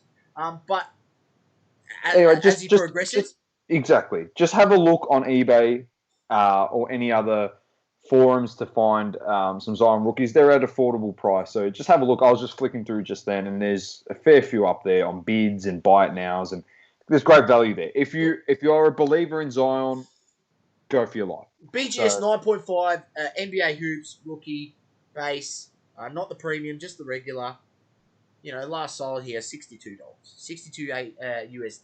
There you go. For 80 Australian dollars, you're buying a BGS 9.5 graded Zion. That's it. Perfect. All right, let's go to the league leaders, Saucy, for the points. Bill with 33.3. The chef is cooking on 29.5. KD 29.5. Embiid 29.3. And Lillard on 29.1. The rebounds, Clint Capella with 14.6. Drummond 14.2. Gobert 13.5. Aiden up to 12.8. Sabonis, your boy, 11.7. The assists, James Harden, 11.3. Luka the Don, 9.3. Trae Young, 9.2. Nikola Jokic, 8.5. How funny is this? Nikola Jokic is averaging more assists than CP3 with 8.2 in fifth. That's funny. He is the point guard. He is the point guard. I know. And then the blocks, Miles Turner, 3.6. Gobert, 2.7. Clint Capella, who's having a great year, 2.4. Chris Boucher, 1.9. AD, almost there at the 2 with 1.9 blocks. There you go, Sauce. There's the NBA covered. We'll obviously see what happens within the next week once again, and we'll report on that. But let's move on now to the English Premier League, which is a lot of things been happening, actually. United dominates 1 week. They smell and stink it up the next week. But what are you going to do? It's starting to look like Arsenal now. Yeah, well, you know what? We've overachieved, in my opinion, to this point in time, but we'll see what happens. But let's go to day 22 games. Villa beat Arsenal 1-0. Burnley drew with Brighton 1-1. Newcastle defeated Southampton 3-2. Fulham and West Ham drew 0-0. United drew with Everton in what was shambolic. Calvin Lewin bloody scores in the 95th minute and just broke my heart. I've almost gone through 2 computer screens because of United this year with that shit. But Tottenham beat West Brom 2-0. Wolves and Leicester drew 0-0. Sheffield lost to Chelsea 2-1. Leeds beat Palace 2-0. And the big game, which is the game we are going to talk about, Man City slapped Liverpool 4-1. We've said it. We've said it for months now, for weeks, months, days, hours, seconds, minutes, whatever you want to say. They have the best depth, and they are playing old school Man City football when they were just dominant and winning leagues. So they are the team to beat by an absolute Domma, are mark. they the team to beat? Let me just tell you, the bookies have them to win the league at $1.06. Yeah, By the bookies' standards, by the bookies' odds, they are a shoo-in at this point. With a game in hand and 5 points ahead. They're just steamrolling teams. Steamrolling them. It's incredible to watch. It's literally the Man City of old that we expect. Obviously, they had a down season last year, but boy, they've just come back and absolutely... Here we go. I'm going back and having a look. They have not... The last time they dropped points was on December the 16th. Jesus. Since then, they've won every single game in So it's every gonna competition. So coming up 2 months. So next time they play Sunday, so 2 months. They have not lost a game for 2 months. That is ridiculous. And in light of that, it is because Liverpool hasn't got a team. Let's be realistic. Like, I'm not going to make there's an excuse for Liverpool. They have an excuse. They've got no players, and they're still sitting fourth with 40 points. They're probably going to be 13 behind City on top. But that game is not a 4-1 game if they have their full team. That would have been a ripper of a game to watch. But they're undermanned at the moment. They're struggling. Chelsea's closed that gap to a point behind Liverpool. So they're almost back in that top 4 conversation, Chelsea. So change of management seems to have given them a bit more an injection of energy here. So hopefully Chelsea can make some moves. They can't win it as much as I thought they were going to win it. They got no hope. But City look way too strong. It's theirs to lose at this point, Domma. Yeah, 100%. They're going to be very hard to beat. And yeah, look, Pep has absolutely got that team humming. 100%. There's nothing else really coming out of the Premier League besides that. It's just been a dominant performance. The goal difference is plus 29, and they are just slapping teams for fun at the moment. Let's go to the table. City on top with a game in hand, 50 points. United in second, 45 points. Leicester third. Liverpool fourth. Chelsea fifth. West Ham sixth. Everton seventh. Tottenham eighth. Aston Villa ninth. Leeds 10th. Arsenal 11th. Southampton 12th, Crystal Palace 13th, Wolverhampton 14th, Brighton 15th, Newcastle 16th, Burnley 17th. And now, this is where it gets interesting. Fulham 18th on 15 points, West Brom 19th on 12 points. And I've been saying it for 2 months. They've got no hope. But Sheffield are on 11 points in 20th. They can't really get out of that relegation zone, but they're actually playing all right. They beat us. They pushed Chelsea. All they need to do is just get some draws in there. Burnley's putrid, so far little, too late. Is that the saying? Yeah, they got whatever it is, Domma. They just too little, too late. Too little, too late. That's the one. And they just turned it on at the wrong part of the season. Yeah. Domma. They should have been bringing this intensity from the start, getting a few points on the board. And yeah, it's just unfortunate, but I just genuinely can't see any of those teams getting out of that relegation. You know what? You've got Fulham's 8 points behind, which is essentially 3 games. Burnley have pushed some of the better teams. They've actually snuck a couple of sneaky wins over some decent teams. So what? You know, is Burnley going to lose every game from here on out? Probably not. They're probably going to win another game, maybe draw another game. I could see them getting another 5 points that will, put them close to 30 points. I just can't see the other team. They'd literally have to have a flawless run from here. I believe in you, Sheffield. Come on. We need you to stay. Anyway, these are the games coming up within the next week. Leicester versus Liverpool, Palace Burnley, City Spurs, which will be a great game, Brighton Villa, Southampton Wolves, West Brom United, Arsenal Leeds. Source is probably going to back Leeds in that one. Everton Fulham, West Ham Sheffield, and Chelsea play Newcastle. So that is coming up before the podcast next week. Beautiful, Source. There's EPL. Unless there's anything else that you've seen in the world of football. I got no Ronaldo stat, unfortunately, for the listeners out there. I know you were absolutely spewing. But, yeah, no Ronaldo stat this week. But let's move on. UFC. Interesting card.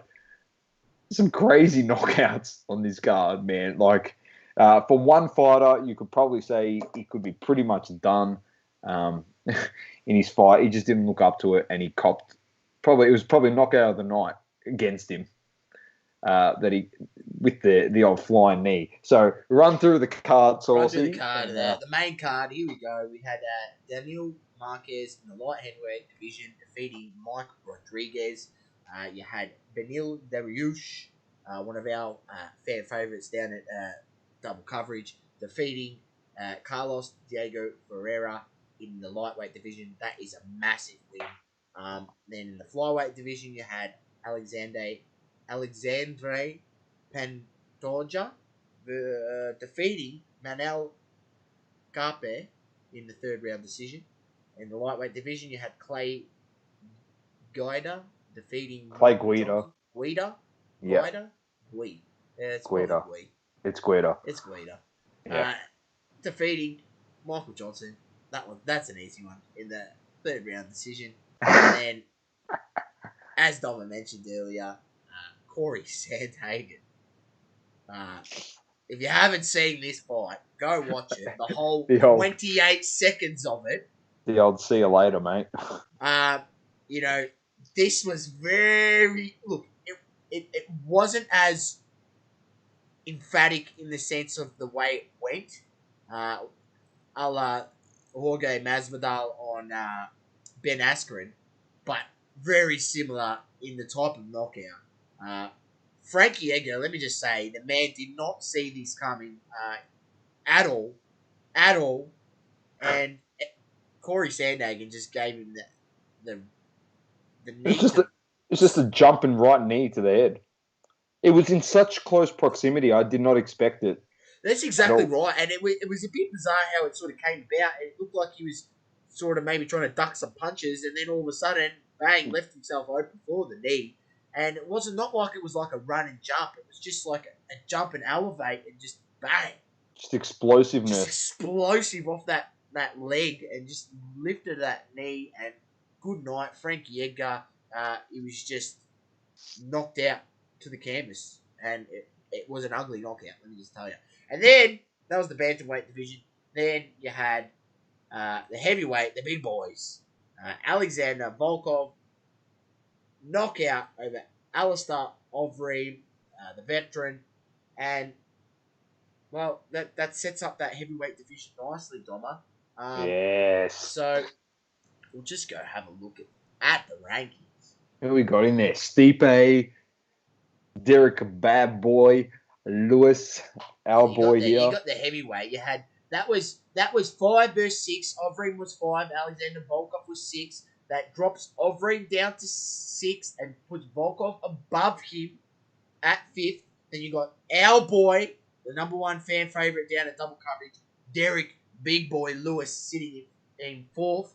And then you have Jazino Rozinsku in 3rd position, Curtis Blades 2nd position, Francis Ngannou first position in terms of contender. He's and number 1. obviously you got Stipe with the title up top.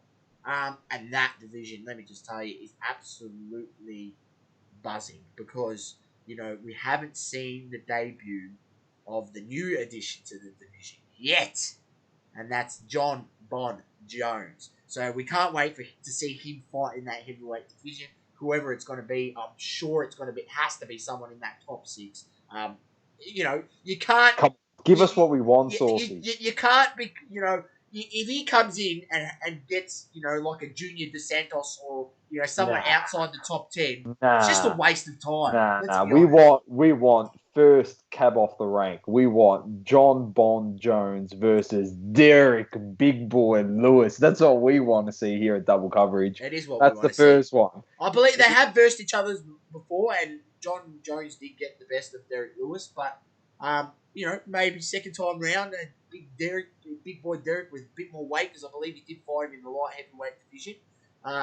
Maybe it's a different story. Let's hope that's the case. Even though I think Johnny, after seeing the images coming out of how much weight the man has put on, it's not just fat. It's just straight shred.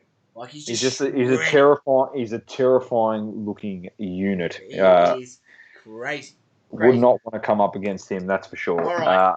This weekend, Domma. Here we go. What UFC 258, big card, massive card, main card. That is coming up. Middleweight, you got Maki Pitolo versus Julian Marquez, and you got in the catchweight division, whatever the hell that means, Andre Ewell versus Chris Gutierrez. Middleweight division, Kelvin Gastelum versus Ian Hinsky. That will be one to watch. Gastelum's always an entertaining fight. The women flyweight, you had Macy Barber versus Alexa Grasso. And then in the welterweight division, Kamara Usman versus Gilbert Burns fight for the title in the welterweight division. Kamara, snoozeman, people like to call him Kamara snoozeman, because he literally snoozes you when you're watching him, because he just, he's very He's boring.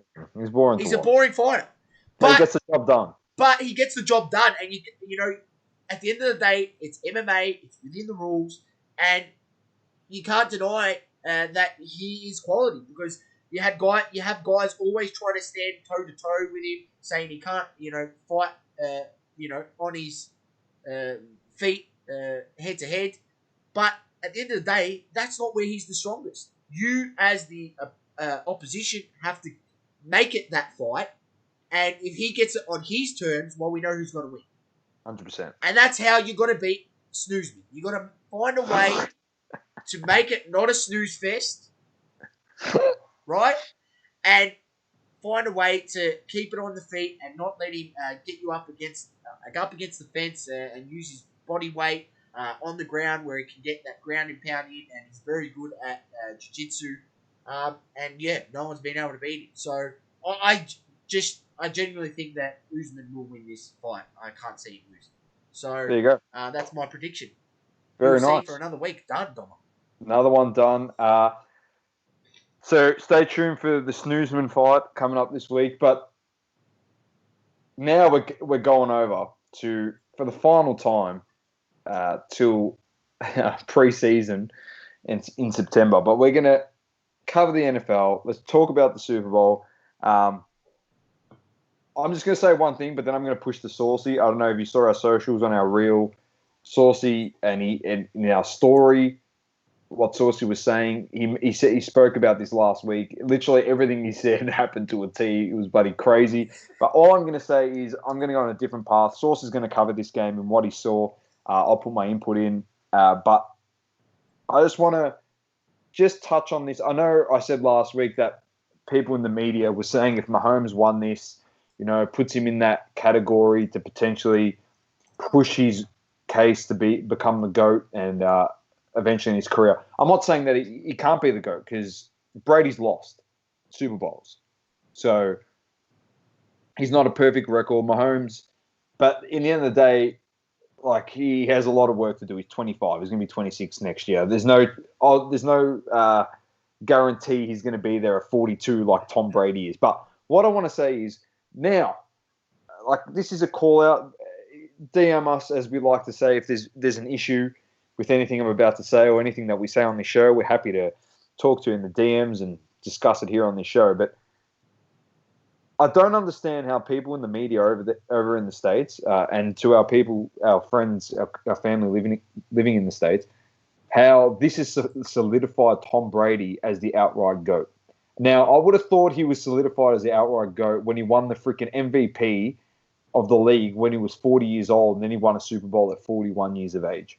It took him to leave Belichick to prove that he is the system for everyone to say, no, he's the outright GOAT. No, he was the GOAT the moment he passed Montana. He was the best quarterback ever. Like, and they're saying, well, it compares with Jerry Rice now. Like, he surpasses Jerry Rice. I understand when they talk about GOATs in football, it's every player in total. And Jerry Rice is a great player. He's probably the second best player ever, arguably third behind Montana, or however you want to go. But Brady was the GOAT 2 years ago. He was the GOAT the moment he won his sixth title. Because you wrote him off when you said he turned 40 and he won an MVP. And then you wrote him off after that and said, oh, he's too old, and he won a Super Bowl. And then he got kicked out in the conference championship. He threw a pick six, and everyone thought that's his last play he's ever going to have as a QB. So he said he's finished. He's got to go. He goes to Tampa Bay. He said, oh, it's not going to work. He's washed up. He's done. And he wins a Super Bowl. And that's when you decide to tell yourself, now he's the GOAT. Because he won at Tampa. He went to a different system and he won. He was the GOAT 3 years ago, mate. Just calm your farm. No one's touching him. He's in an echelon so far and high above anyone else. The gap between him and second is just, it's bigger than the Grand Canyon. If you can think of something bigger than the Grand Canyon, that's what it is. Anyway, Saucy, let's cover this game. We were both off completely in terms of the scoreline, but we were both correct because we both tipped Tampa and we never wrote off the GOAT. But it was a 31-9 slappage, and just give us the rundown. I'll give you the rundown, Domma, and the rundown was exactly as I called it to a T, as you mentioned. I said those offensive linemen missing Kansas side of the ball was going to make it very hard. They were going to be able to get that pressure.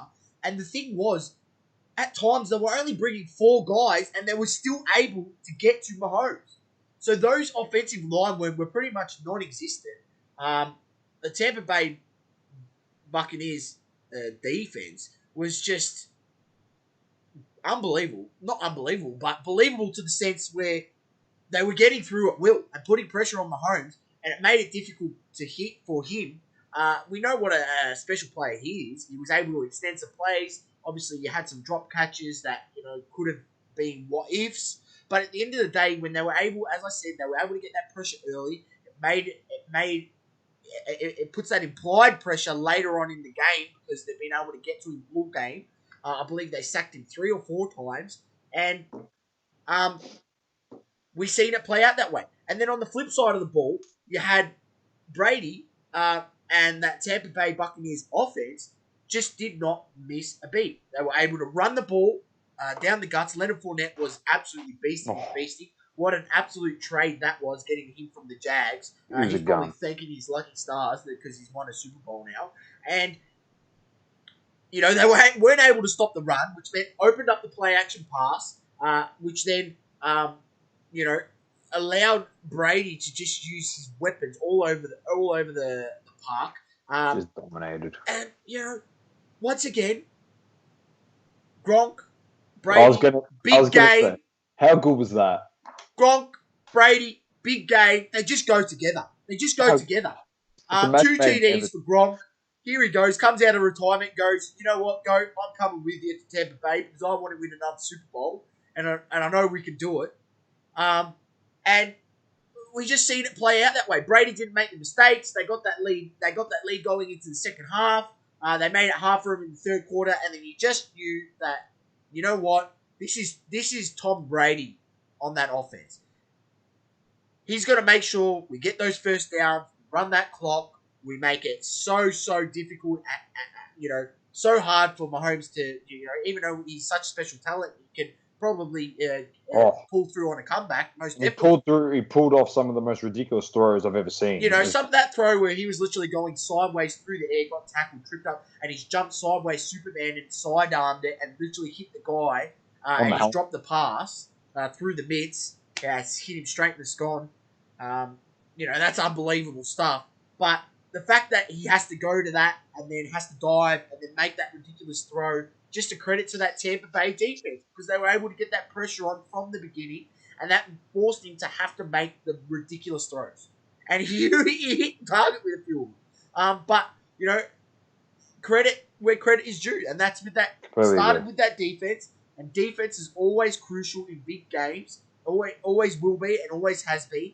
And then you can just count on the GOAT not to make mistakes. And he didn't. He didn't have throw. He had 3 picks the week before, 0 picks. No fumbles. The team played consistent, and that sort of stuff. It summed it up after the game. One of the Tampa Bay guys went live, right? Tampa Bay, one of the players, I can't remember exactly. He went live in the locker room. They've all got their goggles on. There's champagne everywhere. He's gone live, and he says something he goes, and someone's got on the line, was like, "Where's Brady?" You know what I mean? Brady wasn't in the picture, and the guy turns the camera and he goes, "Brady over there, man. He's been doing this. He's already been doing this. This is no different to him." You know what I mean? And all he is just there. He's just there packing up his bag like it's another game. Bang, packing up. While all the other guys are literally champagne showers, drinking booze, got their goggles on. Brady's over there in the corner, just packing his bag. As he said, he's been doing this. That's number 7. He's the GOAT. That's all there is. That's all she wrote. And as Tom Brady always answers when they say, "Which ring was your favorite?" What's his response? The next one. So he's looking for next year, baby, because that team is going to be freaking good next year again. And the Tom Brady effect. Vets want to come there to play for minimum because they know they can compete. Look at guys as well, and this is, I know we're just harping on about Brady, but he is the GOAT, and we will take notice of things like this because there's little tiny things that you should pull out of like a team makeup. And like Jason Pierre-Paul had his best season. We haven't heard that name for a long time with him like dominating. Like and he had one of the best games ever. Like look at some of these guys like Ndamukong Suh, Antonio Brown. These guys are notorious throughout the season. Ndamukong Suh not as much as Antonio Brown, but off-field stuff in terms of like always talking and jawing and getting in trouble by the ball club and like especially Antonio Brown. Like look at all the shit that's happened to him in the last 3 years, and he's just been headlining everywhere in the NFL for all the wrong reasons. And he goes to Tampa Bay, and you don't hear a peep, not even a peep. This is the most vocal player I've seen in such a long time. Not even a peep out of this guy, and he's just won another Super Bowl. Antonio Brown. Gronk is washed up, he's finished. You just hit 2 TDs. We got to see 2 Gronk spikes in a Super Bowl. 7 targets, 67 yards, 2 TDs, average of 13 catch. Doesn't get much better than that, does it? He just dominated. They're going to be very, very hard. And let me just say, Mike Evans, absolute selfless game. Only got 1 target, but knew that he was getting a lot of attention. And it's admittedly said that he, a lot of the plays was using me as a decoy. You need players like that if you're going to be successful. Didn't care, just want to win. And when you get someone like Brady to the club that brings that we want to win. I don't know if you've seen Domma. Brady was after they the best part was there's 2 things that I want to say. After they won the championship game, was they in the AFC championship game? NFC when they beat Green Bay. When they beat Green Bay, one of his teammates was crying from happiness. And he turned around to him and he said, "Why are you crying?" And he goes, "We ain't finished. You can cry after next week." And here they are. They won the Super Bowl. Leading up to the game, he texted every teammate on his roster. Said, "We will win." Every night leading up to the Super Bowl. Texted every single person every night leading up to the Super Bowl, and the words were, "We will win." If that is not a born leader, if that's not like instilling confidence in you as a player, saying the GOAT telling you we are going to win, much similar when LeBron called up, people up when they were 3-1 down and said, "Follow my lead." And what happened next? They won. Right? That's what you do as a GOAT. You elevate the people around you. No matter what situation, what ball club you're in, whether it's in Tampa, New England, or whether it's LeBron in Cleveland, Miami, or in LA, you lift others to play their best basketball. Or football in this matter. Or football. Simple as that. Congratulations to Tampa Bay. We're going to miss talking about the NFL, but it will reappear later on. Did you want to tee off on your boy Tyrann Mathieu or what?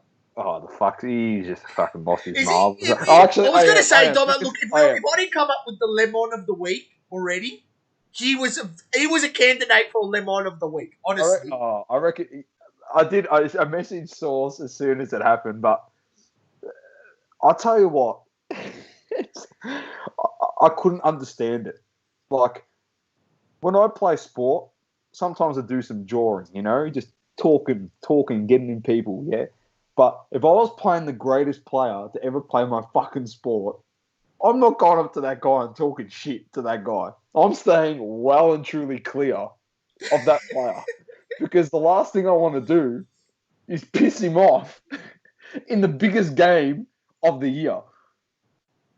And especially a guy that's been to 6, well, not 6, he's been to, how many has he been to? 9. Chiefs are the defending Super Bowl champions. 10. He's been to 10. This is a guy that's been to 9 prior to this one. And you're talking smack to him? I'm pretty sure he's got a bit more experience in this game than you, young fella. So I wouldn't go talking shit to him. And he fired up Brady. You never see Brady get fired up. But it's like you on. It's like It was great TV. Let me it's like tell you, you're playing Dom. a video game and it's the ultimate boss on like hardcore mode, and then if he hits you once, you die in the game, and you got to keep respawning. That's what you just did. You unlocked the ultimate beast. You pissed off Brady and went into like super goat mode, and he just destroyed you. Like, are you dumb? Are you dumb? People are going to complain about the flags. It was, I would say, out of the flags that they got, there's probably 2 soft calls that arguably not there.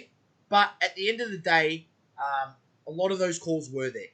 They ended up copping 9 flags, maybe 2 weren't there, but there were a lot of them were there.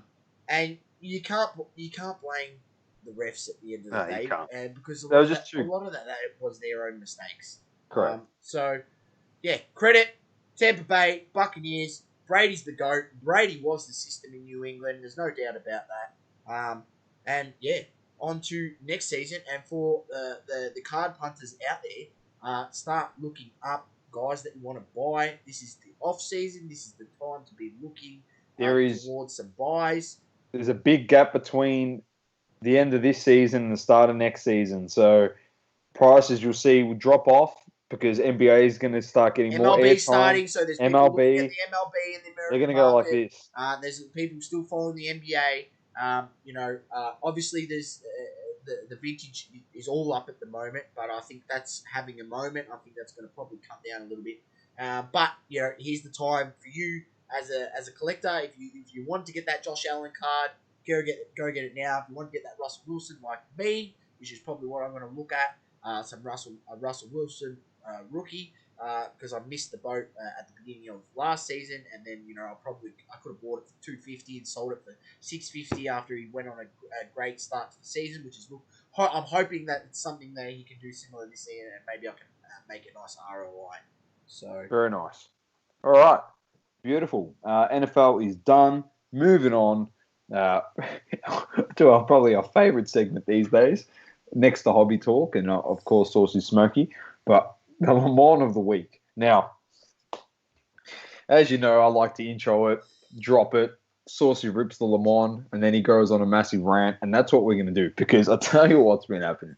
Now, if you haven't been watching and you don't know, if you've been living under a rock, NBA Hoops 2021 product has dropped. Now, Sauce discussed this last week. He's spoken about it in terms of we're on a podcast over the weekend with the Happy Collector. I'm pretty sure he mentioned it to him.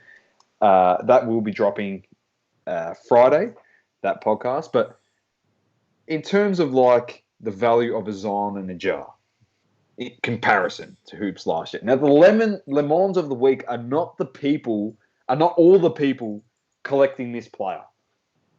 It's the people that are paying 150 to 250 USD for a LaMelo Ball base Hoops card. Raw.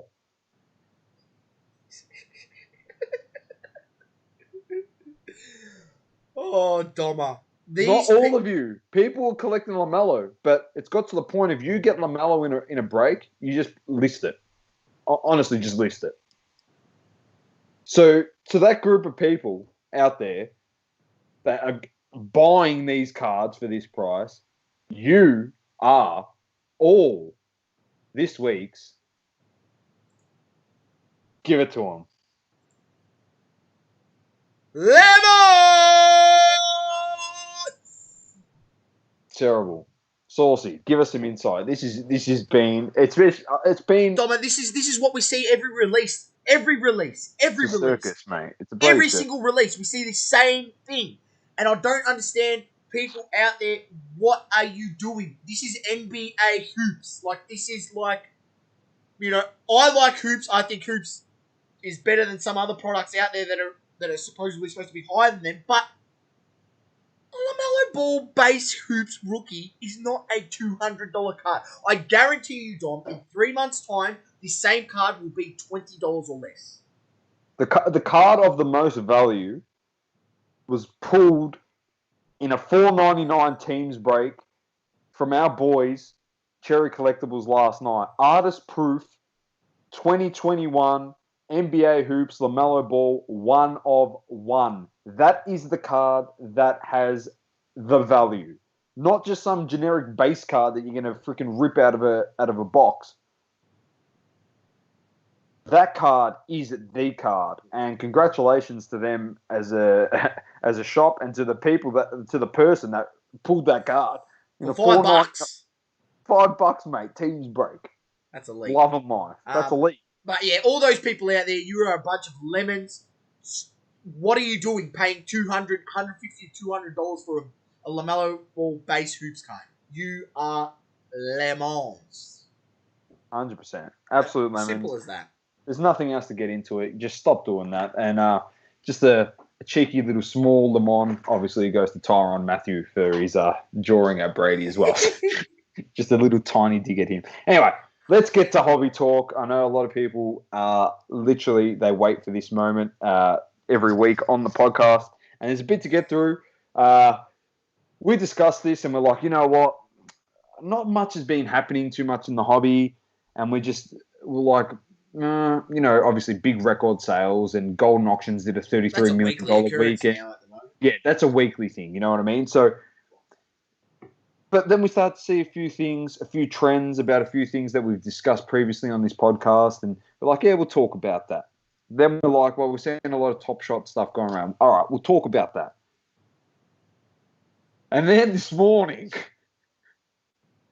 the inaugural Le Mans of the week on the Double Coverage podcast, old Le Mans himself came on and just ripped into Gary Vee and burnt the Jordan sticker, and I don't know what the fuck was going on. But good old-fashioned Le Mans of the week. And at the end, he tried to sell his picks. Oh, wow. But we'll get to him, old Le Mans Dave. That's what he's called. Ain't no Vegas Dave. Le Mans Dave. He's not. That's it. The Vegas is gone. It's Le Mans Dave. Le Mans Dave. So we'll start off. Obviously, Jordan sold for 1.4 milli USD. Now, I found out that this card. I understand why it's of this value. Correct me if I'm wrong. Any listeners out there? I want to try and get this 100% accurate as possible. But that's the first time there was a jersey auto card produced. That's Jordan's first jersey auto card. Upper Deck released it, jersey autos, and that's the first card print run of 23. Obviously, is that card's number to 23 that was released, and that's why it went for 1.4. Because a lot of people were like, "Why is it going for more than the rookie? There's other Jordan autos out there, jersey autos. Why is it going for more than those?" It's because it's the first one ever created. Upper Deck created it. It was 97, 98 Upper Deck, I'm pretty sure. And it's a jersey auto. And it happens to be an all-star jersey too. It's not even a Bulls jersey, and it's gone for that price. So that's the reason why. I had a laugh with the person that told me about this, and I said, what's the eBay 101 going to go for? The 23 or 23, as it's in the first print run. If that went for 1.4, people lose their marble saucy over eBay 101s, and it's double the price of anything else in the print run. Yeah, okay, no worries, mate. Just another great cop out in the hobby. Yeah, but eBay 101s. But that was massive, big sale there. Now we're going to touch on Top Shot just quickly. It's ramping up. Congrats to one of my mates. Actually, pulled a decent pack over the weekend. What did he pull? I don't know the clip, but he ripped a premium pack and he tripled his money. He didn't rip. He clicked. He clicked. He clicked. And it previewed, and he got 3x his money off that click. So congratulations to him. He knows who he is. I found out about it today. Awesome stuff by him. Now, there's been a few questions floating around Top Shot about pulling your money out. Now, another one of our friends in the Double Coverage family, Buster Sher, put up a post on his LinkedIn a couple of days ago asking about Top Shot. And I just commented on there and just said, I've heard about difficulties withdrawing your money. Now, someone saw that comment and replied and answered my question, so thank you to that person. And he said that 5K accounts and above can pull out their funds. I don't know if there's a process about doing it, but if you've earned over $5,000, you can pull your money out of there. Make sure you read those T's and C's. Yeah, before but you sign I would up, read that T's and C's because I'd just be wary on a few things. I was listening to the crossover yesterday, and Josh actually made a good point. He said just be very wary with this stuff. He's not into investing into it, which is fine because he collects cards instead. He wants the physical, tangible object, which makes sense, which I would want too. But that's my preference because that's me as a collector. But he said there's a few red flags about a few things there, so don't just be very wary. Make sure you do research into this stuff before buying heavily because, as you know, a few Top Shop packs are going for a couple $1,000s. You can get them $500. So it's literally buyers beware. And the other thing I just want to address is it is fucking nothing, and this is where it gets on my goat, but it is nothing like sports trading cards. Stop fucking comparing the two. They are chalk and cheese. All right? They are completely opposite. Nothing alike. Yeah. So I just want to point that out there. Stop comparing the two. It's a completely different market. This is a market where people are struggling to freaking work out how to withdraw their money. So you're not getting that issue in freaking cards because you just go to Golden Auctions or PWCC or whoever it is, or you just sell it to a seller on eBay or Instagram or Facebook through your PayPal and you have your funds. So the only thing you got to worry about is scammers. But legitimately, just buyers beware. I just wanted to have my take on it. Just do your research. I think I might double in it at some point. I haven't really seen. It really hasn't caught my interest a hell of a lot. I do get the premise behind it. I get it. People like the same argument I hear people just over and over again is like, well, I can just watch that highlight on YouTube. True, that's a valid point. But in terms of in the actual scheme of NBA Top Shot, you don't actually own that clip. So fair point. Whereas in NBA Top Shot, you technically own the clip. And then people are like, well, what's the difference if I just, film your screen playing the clip? I'm like, well, you technically don't own it on the blockchain register. So on the blockchain register, it says Saucy owns the clip of the block of Iguodala by LeBron James. Imagine you own that clip. Some, millionaire wants to own that clip on Top Shot. It's a 1 of 3 clip. There's three of that whole clip on the whole of Top Shot. I can genuinely see that clip going for $500,000. Don't ask me how. Now, the other thing I do want to point out for this avenue of collecting is we're generating values onto clips that, in my opinion, are whatever. Yeah, you got some really sick clips that are going for big prices, like LeBron stuff. But my thing is if we're seeing these prices now, what happens if the NBA goes, you can own Jordan's last shot against Utah in the NBA Finals? What the fuck's that going to go for? That's going to go for $1.5 million, that clip. For 8 seconds. Yeah. If they start dabbling into the vintage side of basketball and you can collect GOATs like Kobe shots, Jordan, Shaq, big blocks and this Shaq and that. breaking the rim. Imagine you own that clip. Think about that as well. Ray Allen. What about that Ray Allen 3 that he hits in the NBA Finals? That Bosch rebound to Allen for 3. That is one of the most iconic moments. That's vintage technically because that was freaking 10 years ago. It's 8 years ago. So it's if they start moving into that territory, I can see the price is getting dangerously high. And because packs are limited, this whole culture of FOMO at the moment in all different markets, whether it's crypto, NBA, trading cards. You're not wrong on that. Yeah, that FOMO of I need to get in because I want one of those packs to get one of those clips is just gonna it's gonna blow up astronomically, and it's gonna be scary, some of the prices, because you technically own that clip, and it's a piece of history as well as just a clip that's a vintage clip of the NBA. Yeah, So I think also the Top Shop platform need to clean up some of their stuff. People have said there's bugs. People have said they've paid money to open a pack and gone to open it, hasn't opened, then they just take the money. And then they try to contact support. The support's not the best. So there's although they're doing really well and there's massive money being invested into this by people. Just be wary because there are still bugs on the platform. Imagine you went and bought the $1,000 pack and then it bugged out, glitched, and took you 1K and didn't give you the pack. 100%. That sort of shit shouldn't be happening. This sort of testing that the NBA Top Shot should have done already, and ironed out before they even launched. But obviously they just want to get that money grab.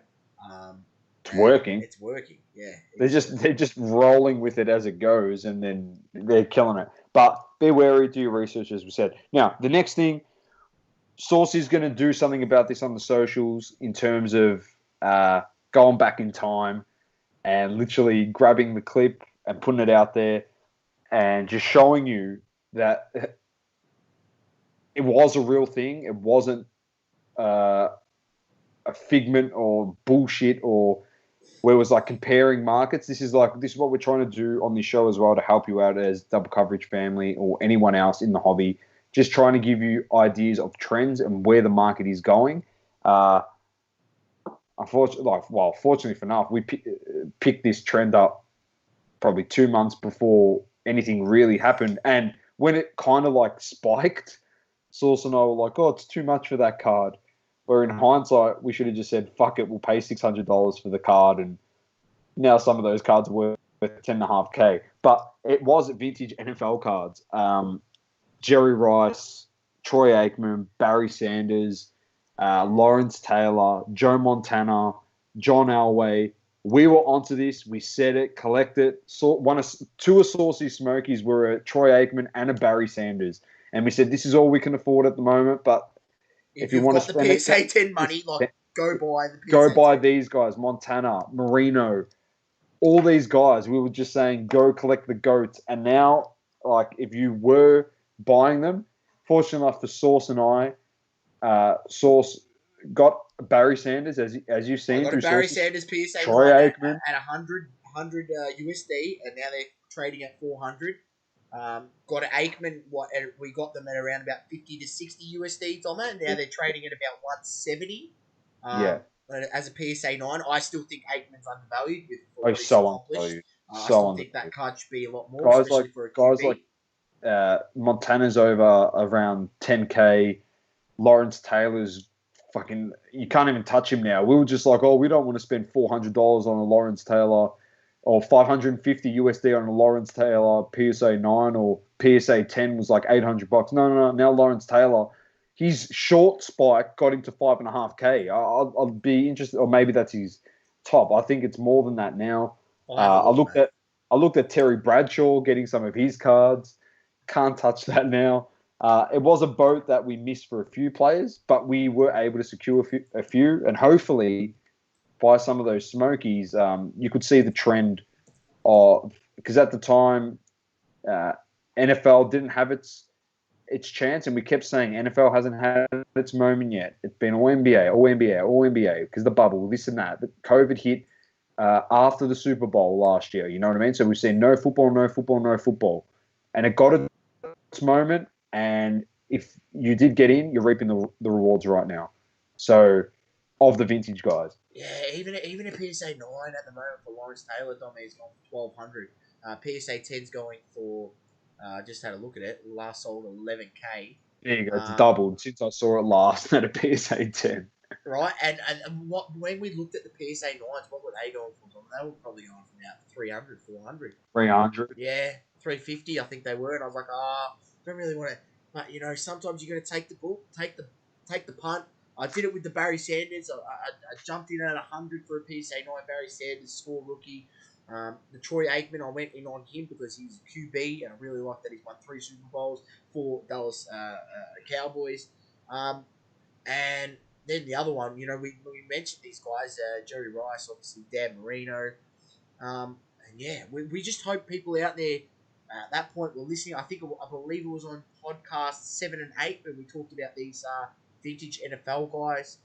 So anyone out there, if you want to go back and have a listen to the back ends of those podcasts when we were talking hobby talk with Sauceys Smokey, and we dive into those topics. Not that it will help me now, but yeah, we love it when we're right. We've also been wrong. I've been wrong on a few things, and there's been we've all been we have been wrong on, just like the wide receiver and alternate position market in NFL, which we were wrong on, but there was a lot of people out there who were wrong on that. And we've always been massive on the vintage. I've pushed it from day one on this show. Vintage. And I've got to say, Domma, although I've got quite a few modern cards, I would say a lot of the stuff that's in my PC is vintage. I would say a good 60% of it is vintage guys. Kobe. I've got a few NFL guys. I've got a Brett Favre. I've got a Barry Sanders. I've got Aikman. Yeah.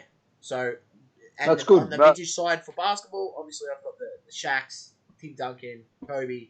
Well, we know what's happening with all that stuff. So we mentioned that last week. It's just getting out of control there. But hopefully you're able to secure some of these guys and just go have a look.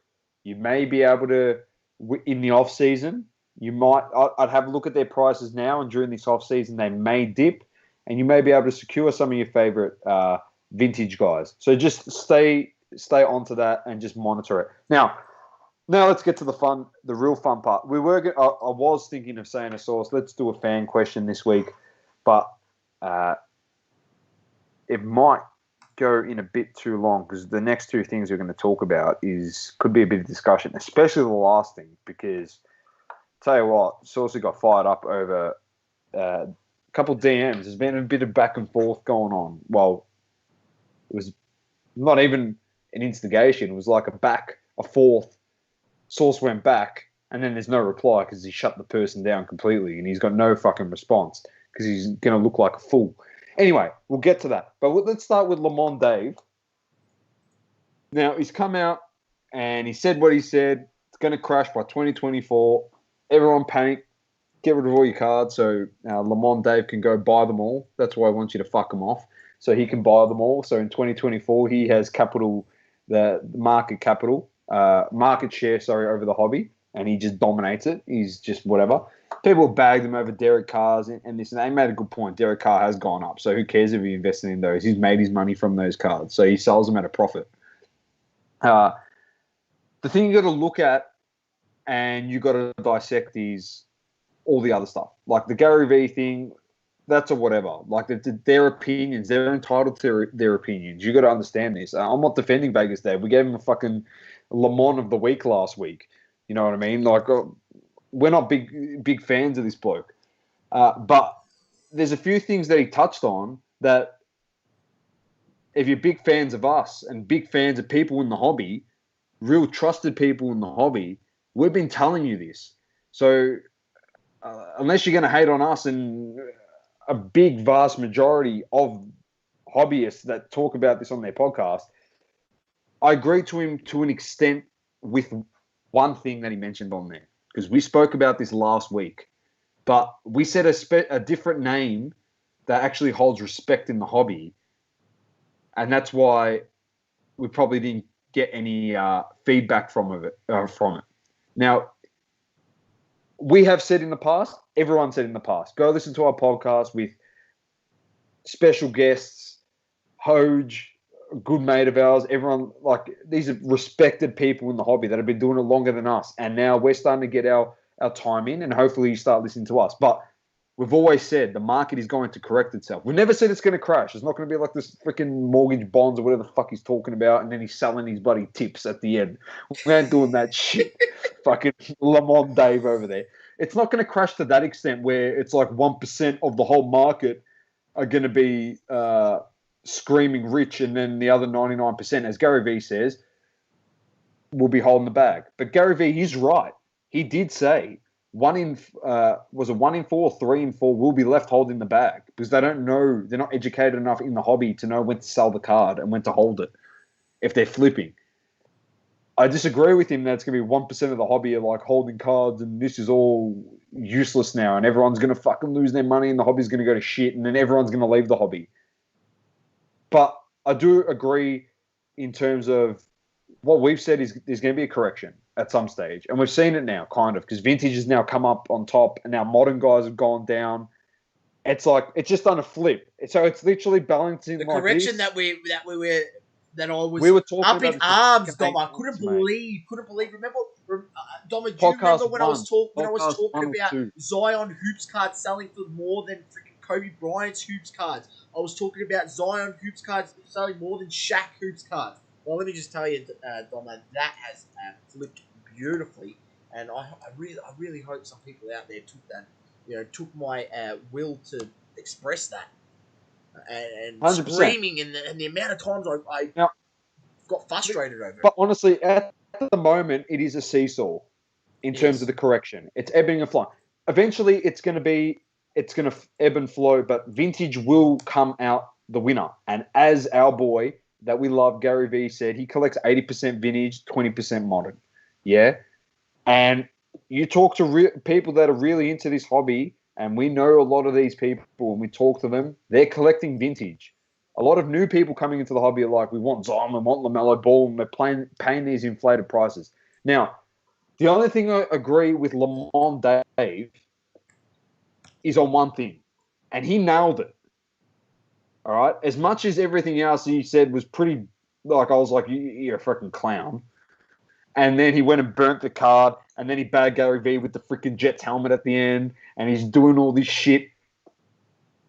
If you can't admit that he was right on this thing, I swear to you, people that are listening to us, you have got wool pulled over your eyes by people in the market that are doing this to you. He was right about one thing. And I said this, what I said before, we mentioned that a person with credibility mentioned this last week. We said it on our podcast, and no one bat an eyelid. They were like, yeah, fuck, that's a good point. You guys are raising a good point. Ken Golden said what source on his Instagram about famous people buying into this hobby? That they are contacting him, asking him, what's the go? What should I be buying? Where can I put my money? And where is like the safest investments in terms of trading cards? But also that they don't give a fuck about how much they pay. They just also want to secure that card, but also they want to be able to flash off that they've bought that card. 100%. And now this is where Lamont Dave was spot on. Because it's going to bring us straight back to... just listen, because this is like a fucking comedy act. You know when comedy acts are really good comedians, they say their joke at the start, they get through the middle, they drop that joke from the start, and then the whole act comes around in full circle, and then they drop that joke as the punchline at the end of the show, and you're like, fuck, how smart was that? We're getting to that. This is all leading to that. All right? He was pissed off at Cherry for the poll. It was pretty funny that he showed Cherry's graphic. I was loving life, bro. I'm like, yes, fucking, that's elite. I was so happy that Cherry got on there. It's like, fuck you, Lamont. But anyway, he was right. He was right about one thing. He said that people with influence and power in society, celebrities, are coming out and pumping up cards. So people go out there and buy them for inflated prices, or say, I'm not collecting this person, I'm collecting this guy. So other guys are literally getting dumped so they can go afford a Zion or a Charizard, for example, like a Logan Paul. You know what I mean? They're doing good things. It's like a double-edged sword. They're doing good things because they're getting eyes on the hobby. But in the other end, they're hurting it. It's not their fault. Some of them don't realize it, but a lot of them, this is what you need to understand. A lot of them, as Lamont Dave said, he's actually right. I'm sorry to say, I'm pissed off at the fact that I have to fucking agree with this clown. Like, but he's right. There's guys out there doing it for the wrong reason that have power and status. He made a good point. How is this Jordan rookie gone for 200,000 USD and its next sold is fucking 758,000 USD? Two. And then there's been another 2 at that price, private sale. And then another one on Heritage Auction at 650 or 680. Do you understand what we're saying? That's the only thing that I agree with him to an extent. I don't agree with all the other bullshit. He's just a muppet. But he was right on that because we've been saying this now for a few weeks before Ken Golden was saying this. And then that was just like when Ken Golden said it, everyone's like, fuck, you know what? He's actually right. And it just affirmed what we've been saying. And no one cared. But Lamont Dave, Vegas here. Lamont Dave mentioned it and he copped heat. But that's because... It's the way he presented himself. Yeah, how he presented himself. And the shit... He burnt the cup. Yeah, and the shit that he fucking posted last week as well didn't help him. That article that triggered the chain of events that got to this point today. But anyone out there, guys, you need to realise this is Marketing 101 by Vegas Dave. Marketing 101. 101. Say divisive things about whatever the topic is. Get as many impressions on you as possible. Likes, views, whatever, impressions, which is what the Instagram algorithm calls it, impressions. And then promote yourself, which is what he's doing. That's what he's doing, which is fucked. But it's smart on his part, but it's just like, stop. Because the impressions, as much as impressions are digital, they're actually impressions on people's thoughts and way of thinking behind that computer screen or that phone. They're watching this going, fuck, he's right. And they're buying into half the shit that he's doing. You know what I mean? I think, like, comparing Gary and him, Gary's been very fair with what he said. He's been harsh on things. He's been fair on other things. He said from the start, I've bought across the board grading companies, this and that. But I buy vintage, I buy modern, I dabble. But he says, I like collecting 80% vintage, 20% modern. But the funny thing is, like, 80% vintage and, like, no one went and collected vintage when he said that. Yeah, Gary V. We've How talked funny about was it that? on this podcast. He said it, and we were like, oh, fuck, we're actually doing that. And then we laughed, and we're like, it just makes sense. And then all these other people were like, go buy this guy, buy that guy, blah, blah, blah. And as, like we say, like, you take our advice, like, obviously we're not fucking, no one's a trained professional in this, yeah? Like, we haven't got a degree in buying and selling cards. It's common sense. But the assurance we've always given you is we put our money where our mouth is. We actually give you tips on cards to buy that we're fucking buying. I'm not telling you to go buy this card so it dumps a Ja Morant and I can go freaking buy 50 Ja Morants and then I'll pump it so you all go buy Ja Morant and then I'll dump Ja Morant and go buy someone else because he's gone down and then next Sauceys Smokey is the guy that we're going to fucking pump so we can dump it. We're not doing that shit. But this guy is. But he's right about the celebrities. Now, this brings us full circle. This is the punchline, ladies and gentlemen. Now, if you saw our socials during the week, because I don't know when you're going to listen to this, where it could be in a week's time, I'll say yesterday, if you listened to it yesterday, today, if you saw it, it's off the story, it's gone. So if you see it in a week, whatever, you understand what we're talking about. There was an interview that came out, Sauce. Do you want to give a bit of background behind it? And what you commented. It wasn't even a shot at the people. Yeah, no, it wasn't a shot at anyone. And when I commented this, Domma, for the record, on record, I had no idea who this guy was. I didn't click on him. I didn't click on his profile. Nothing. I just seen him speaking on a podcast that gets quite a few listens, right? So much bigger than our podcast. So it has a bit of quite a few bit of traction, right? And heard him speaking about the whole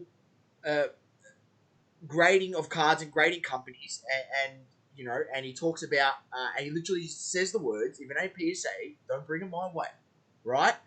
Quoting... At first you laughed. At first I laughed, and he's quoting Kendrick Perkins, and I thought nothing on it. I had no idea who this guy was, right? And I shared it out, and I'm like, and I shared it to on our story on Instagram, and I said, you know, have a look. This is a prime example. I can get it. Of the how well PSA has aced their marketing. You literally have people quoting Kendrick Perkins, right? Do you want it, Sauce? I've got it because it's in the highlights. It should be go in the for highlights. it. Read it out. Feb 4th, where are we at? Feb 1st. I'll get to scroll down a bit here. Feb 10th. That was yesterday. Feb 9th. Fuck, why is it? All right, keep going, Sauce. I'll read it when it loads. Right, it should be in there. It will be. And, I made this comment, and it just brings it back to the point where I was like, PSA's marketing has been that good over the last 2 years, right? And especially over the last 12 months, let's just say that the discrepancy between grading companies, other grading companies, and then PSA has just grown and grown and grown and grown and grown and grown. Now, it's not because PSA are the best grading company or that PSA's grading standards are the best. PSA's grading standards are mediocre at best, right? We've seen that. We've seen the bullshit PSA 10s that they've given out. We've seen all the rubbish of people literally cracking 9s, cracking 8.5s, sending back same card over and over and eventually getting a 10. We've seen this. Read it out, Domma. This is exactly what I said. All right, here it is. I've actually added it on our highlights and our socials, so you can go look at it. It's going to be there now. I'm not taking it fucking down. Even if the person says, take it down, I don't give a shit. We're not taking it down. Based on this person DM'd us and Saucy fucking gave him a piece of his mind and there's been no response to it. So if he listens to this, good on ya. We'd love to hear your bullshit. Come on the fucking podcast. We'd love to hear it. But Sauce got this video, which you can find in our highlights, all right? And he captions it because he makes a good point. As he says, if it ain't PSA, don't bring him my way, all that bullshit. All right. He says, this here is exactly why everyone who comes into the hobby believes PSA is the best. Their marketing has been top notch. Their actual grading standards still leave a lot to be desired, which is true. He's literally quoting Kendrick Perkins. Their marketing has worked a treat. He's actually complimenting PSA on how good of a job they've done in marketing this stuff. I was not having a go at this person directly. I did not even know who he was. I didn't even click on his name. I literally just watched that clip and was like, wow, like someone saying this on their podcast, quoting Perk, like that's great marketing. Like it's worked out so well for PSA and the market has shown that. But what pisses me off is the fact that now it's come back full circle and I found out more information. I actually went and clicked on that guy's profile, found out who he was, familiarized myself with his doings and what he does, and also listened to that podcast that goes for 3.5 hours on another podcast called by another bloke. I don't know his name. I do know the podcast name, so I can shout it out. It's called Trend of Fire. And I listened to it, right? And I asked the initial question that I asked in the DMs when he said he initiated the conversation with us. That's right. I shared that out. I made a comment. He initiated the conversation with us.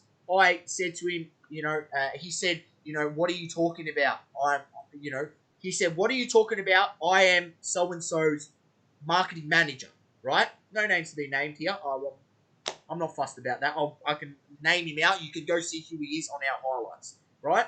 Not much you just see who he is on the highlights and you go to his profile and it'll tell you everything you know fucking about him anyway. So anyway, and I said, and I just responded back. So how much did so-and-so, much did so-and-so get for promoting PSA on his Instagram? He responded back. I let it go, and he responded back, stay in your lane, my man. And I was like, well, this is my lane. I do a trading card, sports card podcast. And we've been doing it for 8 months. Not like we've been doing it for a week. That's fair enough. If it was after a week, it's like, fuck, all right, fair enough. He makes a good point. It's not like we're kicking sticks around here, mate. We've interviewed some great people in the hobby, and we try and bring great service to the hobby. So we took a bit of offence to it, and Saucy just fucking had enough. Well, and look, Domma, it's not like I gave him a measured response. And it was not, it was very, measured in the sense that... You don't need to read it because you don't want to go too deep into what you said to it. It was very measured. I'm not going to read it. That's a good point. Don't read it.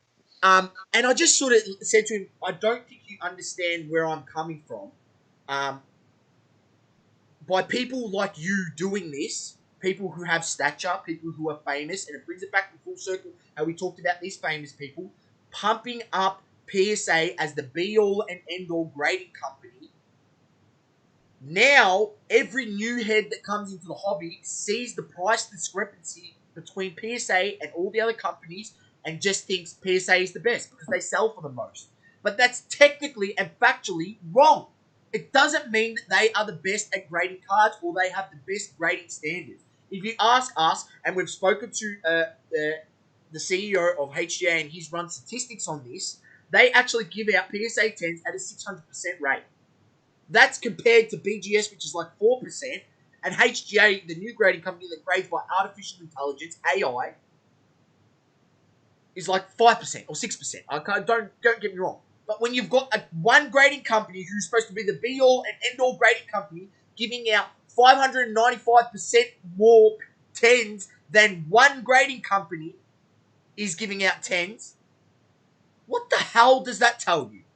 How can one company give out so many more 10s than another company? How can one company have a 8.5 but no 9.5? And the other companies all have a 9.5? 100%. Why do they do this? Yeah. Why? And in light of all this shit, Sauce dug a little deeper. He channeled his inner big boy movement, a bit of Sammy, but literally, it's all out there, ladies and gents. I promise you, we did nothing that was shady or bullshit. All we did was go listen to that 3-hour podcast and it answered every fucking question. Every question. Every question. I asked him questions in the DM. He didn't respond, and you know what? I didn't need to get answers because I listened to the podcast and he implied himself. He just blatantly just told the whole world what the fuck they were doing. Exactly. And if we found out that they have a partnership with PSA, obviously to promote them, which means that they have an invested interest in PSA.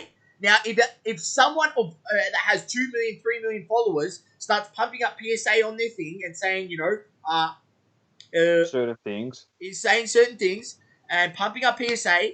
Saying certain cards and plays to collect. Exactly. And what does that do? We've seen what Gary V's done. Why, when someone has 2, 3 million followers, is it any different? And then it starts with that person. And that person who has 3 million followers obviously probably knows other Insta famous people or other famous people that have millions of followers as well. And then they start doing it. And then the other person starts doing it. And then now it's created this snowball effect in the market where PSA cards sell for way more than any other grading company. Which you got is fucking absolutely... PSA 9 selling more than fucking BGS 9.5s and 10s. Some of them. Which is fucked. I wouldn't say BGS 10s. BGS 10s is still the market leader, hands down.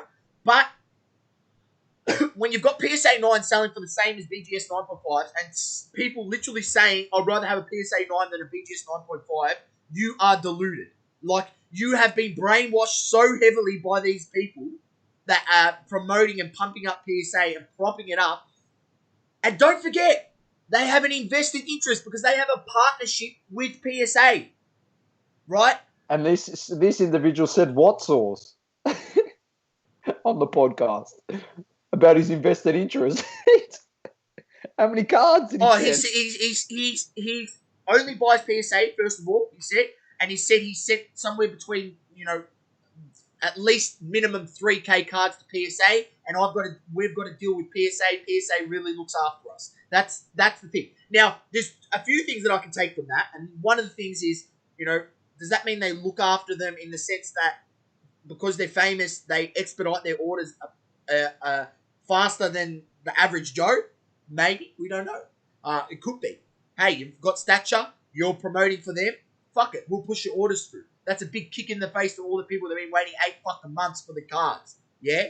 Right? That you got some fucking Insta famous coming on and can get his cards graded quicker than you because he's got 3 million followers. And he's helping him get more business because by fucking marketing the product. Right? Pushing it out. Can anyone tell me, is this any different to insider trading on Wall Street? How is it any different? If you have invested interest in this company and you prop up their company that much that now every new person that's coming in, and there's thousands of new people coming into sports collecting every day, sports card hobby, sees PSA as the major sells for the most, And this is all being done by them. The groundwork that they've done over the last 12 months. Now, albeit that PSA sort of for the last 18 months have been on top, but if you go talk to people 2 years ago, 3 years ago, PSA was trash. I'm going to delve into it more. I'm going to make a more in-depth video in terms of, where that takeover happened using Card Ladder's data, our friends there, and using their all-time sales history, and, realized that there was a point where the market switched. And it didn't switch because PSA's grading standards were better. It switched because PSA's marketing was better. Correct. Right? And don't forget, they give a rate of PSA 10s at 600% compared to other grading companies. Right? Guys, I just want you to understand. I was just looking at some of the cards. It's got PSA on there, vintage, fucking, it's ridiculous. Right? Got some nice cards, mind you. If anyone out there wants to defute this point that it is any different to insider trading, you are blind as a bat. As Domma said, you've got wool pulled over your eyes. This shit has happened at a perfect time, Sauce Fast. Absolutely perfect time. It couldn't have happened at a fucking better time as well, yeah? If you're listening, congratulations. Thank you, and we really appreciate it, but you're in for a treat this week. We've teed it up. The godfather of data, Chris McGill, a.k.a. Chris Hoge. We're meeting up again.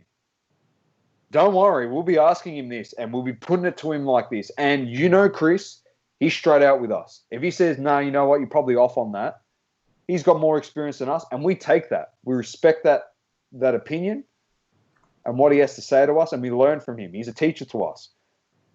But the perfect opportunity, what we're trying to say is, all these events have done a full circle for us personally, and we're bringing this to you, to light to you, in the light of Lamont Dave coming up and saying this shit. He made some valid points because we can relate to it based on what happened to us yesterday. Yes. It's perfect. It was like the stars aligned, Domma. And how long have I don't know if I've mentioned it on air previously, but I have spoke to you about this before, that, when you've got these famous guys propping it up, and I think I have before. I have teed off on old mate who said the famous line. Yeah, we did. What's going to happen? The whole point of card grading is to grade your card for imperfections, right? But when you've got one company, grading standards are so far, so different and so far or so less harsh than the other grading companies, it doesn't make sense. It only makes sense that all these big influencers and famous people are flashing their PSA cards because they have an invested interest. And that brainwashes all the average Joes into the hobby to think that PSA is the be-all and end-all. They are. I just want to point it out there, though. There are some of them out there that don't have this vested interest and are doing this because they're famous. Some of them genuinely love collecting. But some of these famous people too, and I don't blame them, and they might say, no, I haven't been influenced. Yeah, you have. You've spoken to your famous friend that's got you in the hobby, and you're just posting PSA cards because you don't know any better. And unfortunately, you've been a part of creating this culture of PSA is the be-all and end-all of grading, and let's fucking not give respect to any other grading company. This is the thing. This is the problem. Like, it's fair game for everyone, the grading stuff. Not one is better than another. Last time I checked my maths, a 9.5 is better than a 9, and a BGS black label is better than a PSA 10. Or a BGS 10. You know why? Because it gives me subgrades and it tells me how we got the fucking grade. I want to know how I got my grades. If I got a 9, I want to know, why did I get a 9? Explain to me why. At least with these other cards, we can see why. But this is the thing. It did full circle. The stars aligned, as Saucy said, and it was just perfect fucking timing for the both of us. We woke up this morning. We saw this Lamont Dave thing, and we said, you are shitting us right now that this is happening. We're going on live tonight. We are doing a podcast for you. We're doing it for you out there going, holy crap, I can't believe this has happened and we can actually reveal this stuff on the podcast tonight.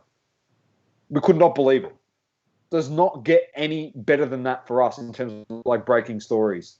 And just especially a hobby one this time, a big hobby one. Yeah. And watch Evidence out. is there. Gloating on fucking podcasts. Yeah, I sent about 3K worth of cards. PSA look after us. Like, fuck. What are the rest of us in the hobby then? What are the rest of us? That's what PSA thinks of us, Domma. How far are my fingers separated? Yeah, exactly. Not at all, mate. That's what PSA thinks of us as the average person. They only give a fuck now about these big people, influencers, because they can drive the market and drive these cards even higher. Think about it, ladies and gents. Don't be fooled by this. Don't be fooled. Don't get caught up. And I'll show you next in Sauceys Smokey exactly what I'm talking about. In the next segment, Sauceys Smokey, I'll talk about this because, not for anything, we just said we've got PSA 9 selling for fucking more than a BGS 9.5. And you know what I did? My Sauceys Smokey, I bought a BGS 9.5 because it was cheaper. And I just looked at the PSA 9 price, and the PSA 9 is $50 more expensive. You're fucking kidding. So we thought we'd bring it to you. We know you support us to the ends of the earth, and we really appreciate it. But as we've always said, if you have a difference of opinion, we're happy to hear it.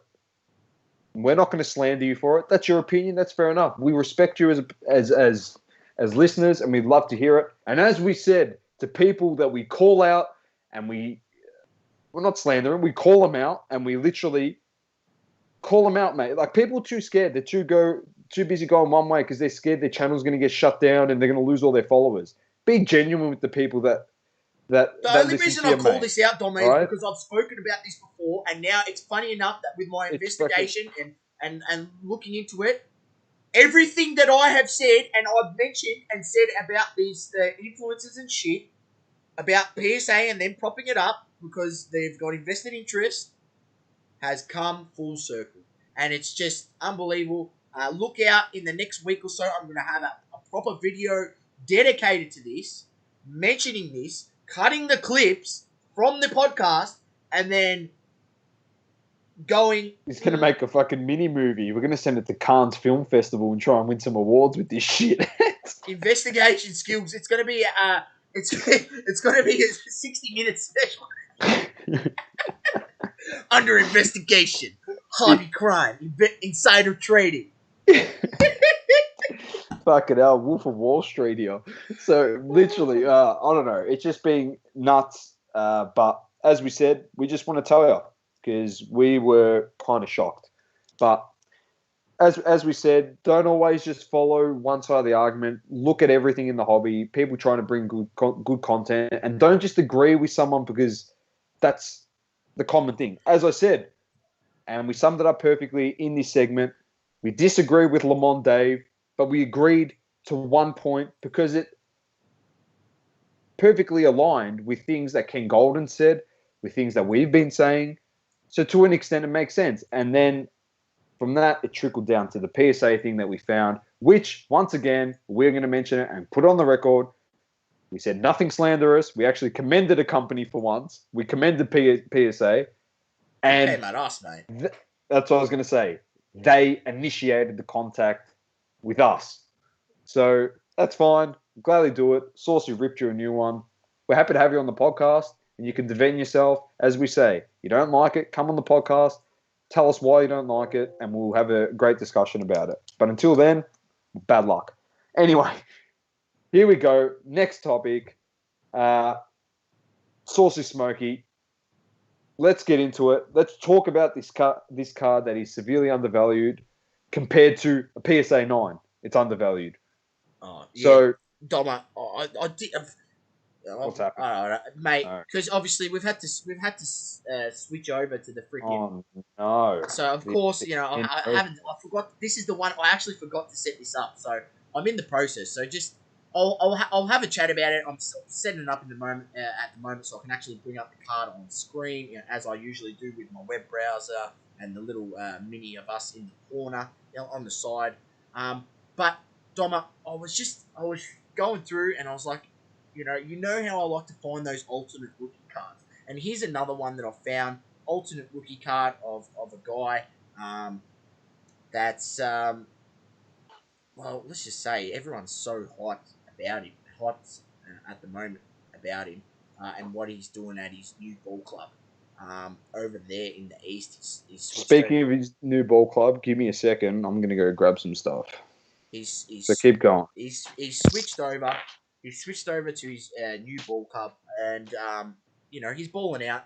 Obviously, had a bit of a COVID scare the other day and got pulled out of the game. So if you're following here, you know who I'm talking about. You know exactly who I'm talking about, and that's Mr. Kevin Durant. We're going to bring up his one of his rookie card variants very, very shortly. Once I'm able to switch it over on the overlay, which will be right about now. So I'm up on screen for the punters out there. I've got, see, we'll bring up the image. There it is. It's the Kevin Durant Dodge Charger, Upper Deck Dodge Charger. So Kevin Durant, so 2007, 08, Upper Deck Dodge Charger, Kevin Durant. Now, I like the image of the card, very similar to the LeBron one that I picked up. Remember, I picked up that LeBron Upper Deck. And funny enough, the LeBron Upper Deck at the time was about 300. This is actually my buy right here up on screen. I've highlighted it. It's 154. That was me. Before that, it sold for 200. If you go back a bit, 235 on the BGS 9.5 with the Dodge Charger variant. We'll see if we can find one that's a bit further back. Nothing quite. Back further, but I just think it's a good alternate rookie card. Now, is it the tops? No. Is it the one of his other the tops black or the tops white? Nah, it's not. But I just ask people, please go have a look at the pop report. There's a reason why I chose this card. And the reason is the pop report on this, I believe, at a BGS 9.5 level is under 100. Or it's about 110. Just around about that mark. Somewhere between 90 to 110. Around there. Right? That's not bad. Which is nothing, Domma. So the pop report is super low. And I'm telling people to buy the BGS 9.5. Fuck the PSA 10. Fuck the PSA 9. As you can see here, PSA 9 going for 210, 250. PSA 9 last sold. And then you've got freaking BGS 9.5 me. That's my buy, Domma, 154. That was more, I bought that one. So, and then a $200 one.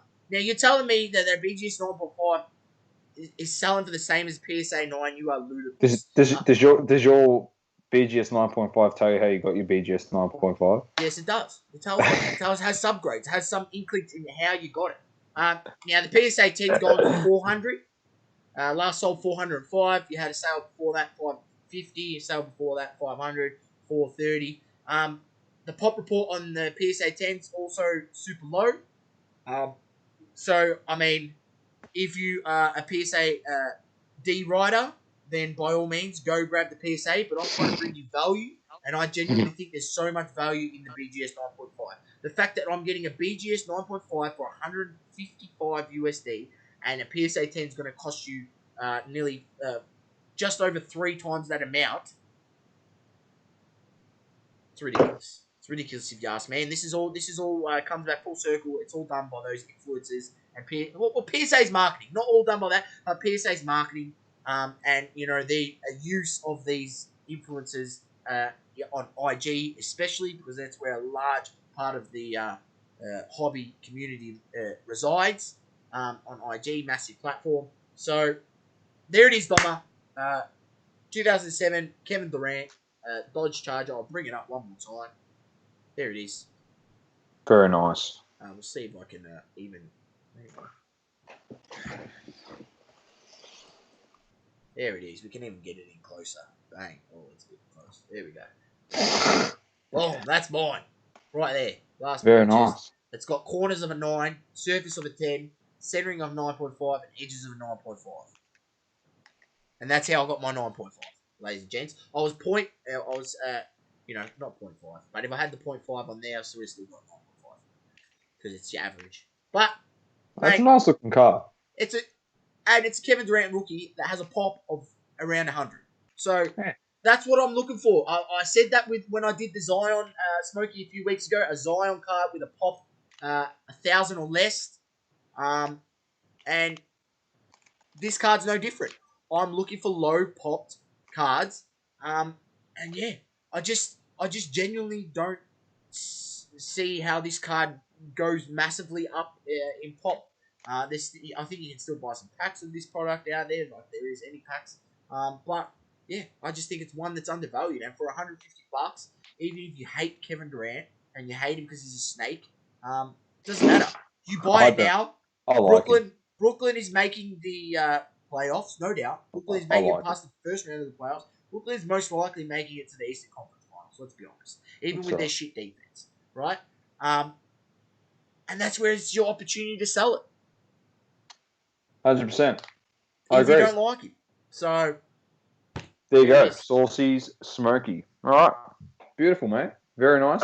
Now, before we do finish up, just a big thank you to Tyler Hitt, CEO of HGA. We interviewed him. You can listen to that podcast or watch it here on YouTube. Also, a big thank you to Rich, a.k.a. The Happy Collector. Your podcast will definitely be coming out on Friday. We just had to space it out. That's coming out. Then, big thanks as well to Matt Payne coming on at the start of the show. We really appreciate you coming on and giving us some insight. Everyone, find the links. They're not there right now. Well, they will be there right now if you're listening to this post live. They will be there. So go into the descriptions, whether you're on any podcasting app or you're on YouTube, and please like and follow the Instagram page. That would be much appreciated of the Trading Card Australian Trading Card Association. Awesome. And then couple things from us. Another massive thank you. 1,000 pod plays for us. We did not expect this, man, like at all. We really appreciate your support. We love it. You always chat to us in DMs or sharing stuff with us and tagging us in your stories. Yeah, we love chatting. Yeah, we love chatting. We love chatting with all of you, and we love meeting you from where you're from and finding out your story in the hobby. And you never know, if we get a spare moment where we can find some time, we'll get you to jump on the pod. So, but at the moment, we're just fucking thick and thin, which is good. That's because of your support. We've got to this point where we can actually get people on for you. So we appreciate that. And then if you remember when I was in my, I mentioned when I was in my undisclosed location about a month ago now, I was going in a hoops break and it got delayed. It was with our friends Cherry. It finally happened, and it was a random team break, 5-box break, and I got the Brooklyn Nets sauce. Now, I was like, all right, I can get KD. Pretty happy. Anyway, so I got some of the cards. I'll show you what I got. These were my hits. So it starts off a bit, how you going. Torian Prince, base. Yeah, he's not even there anymore, so that's just filler. If you buy cards off me, you'll get that for nothing. Jason Kidd, $6.99. Nice insert. Gets better. As you can tell, I'm starting from worst card to best card. There you go. Jared Allen auto, number to 25. Very nice. Spark plugs. Kyrie Irving. Insert. Probably one of the better looking ones because the color schemes. I've seen a couple of the spark plugs. It's copped a bit of scrutiny, as you can see in the foil there. It's got a bit of a pattern. It's pretty sick. It's got the Brooklyn Nets logo. Then I got the same card, Legends of the Game, Artist Proof, Jason Kidd, number to 25. Very nice hit there. Hypnotized insert of Easy Money Sniper, Kevin Durant. You reckon they could have got a different photo from last year? Jeez, it's the same photo. And then, this one's a different one, Saucy. Artist Proofs, Legends of the Game, number to 25. Easy Money Sniper. There you go. Kevin Durant. Thanks for coming. Definitely going to PC this. These are my first KDs that I've ever got. So I like Kevin Durant. He's a good player, and that will definitely be going in my PC. So thanks to Cherry. Thanks to everyone for listening. It's been Dom with the Great Man Sauce. Keep living, loving, and breathing all sports. been Double Coverage. Peace. Peace out, ladies and gents. Thank you for tuning in. Please don't forget to leave a review on the Apple Podcasting app. Also, follow us on socials, Instagram, Facebook, Twitter, and TikTok. Talking all spots, double coverage.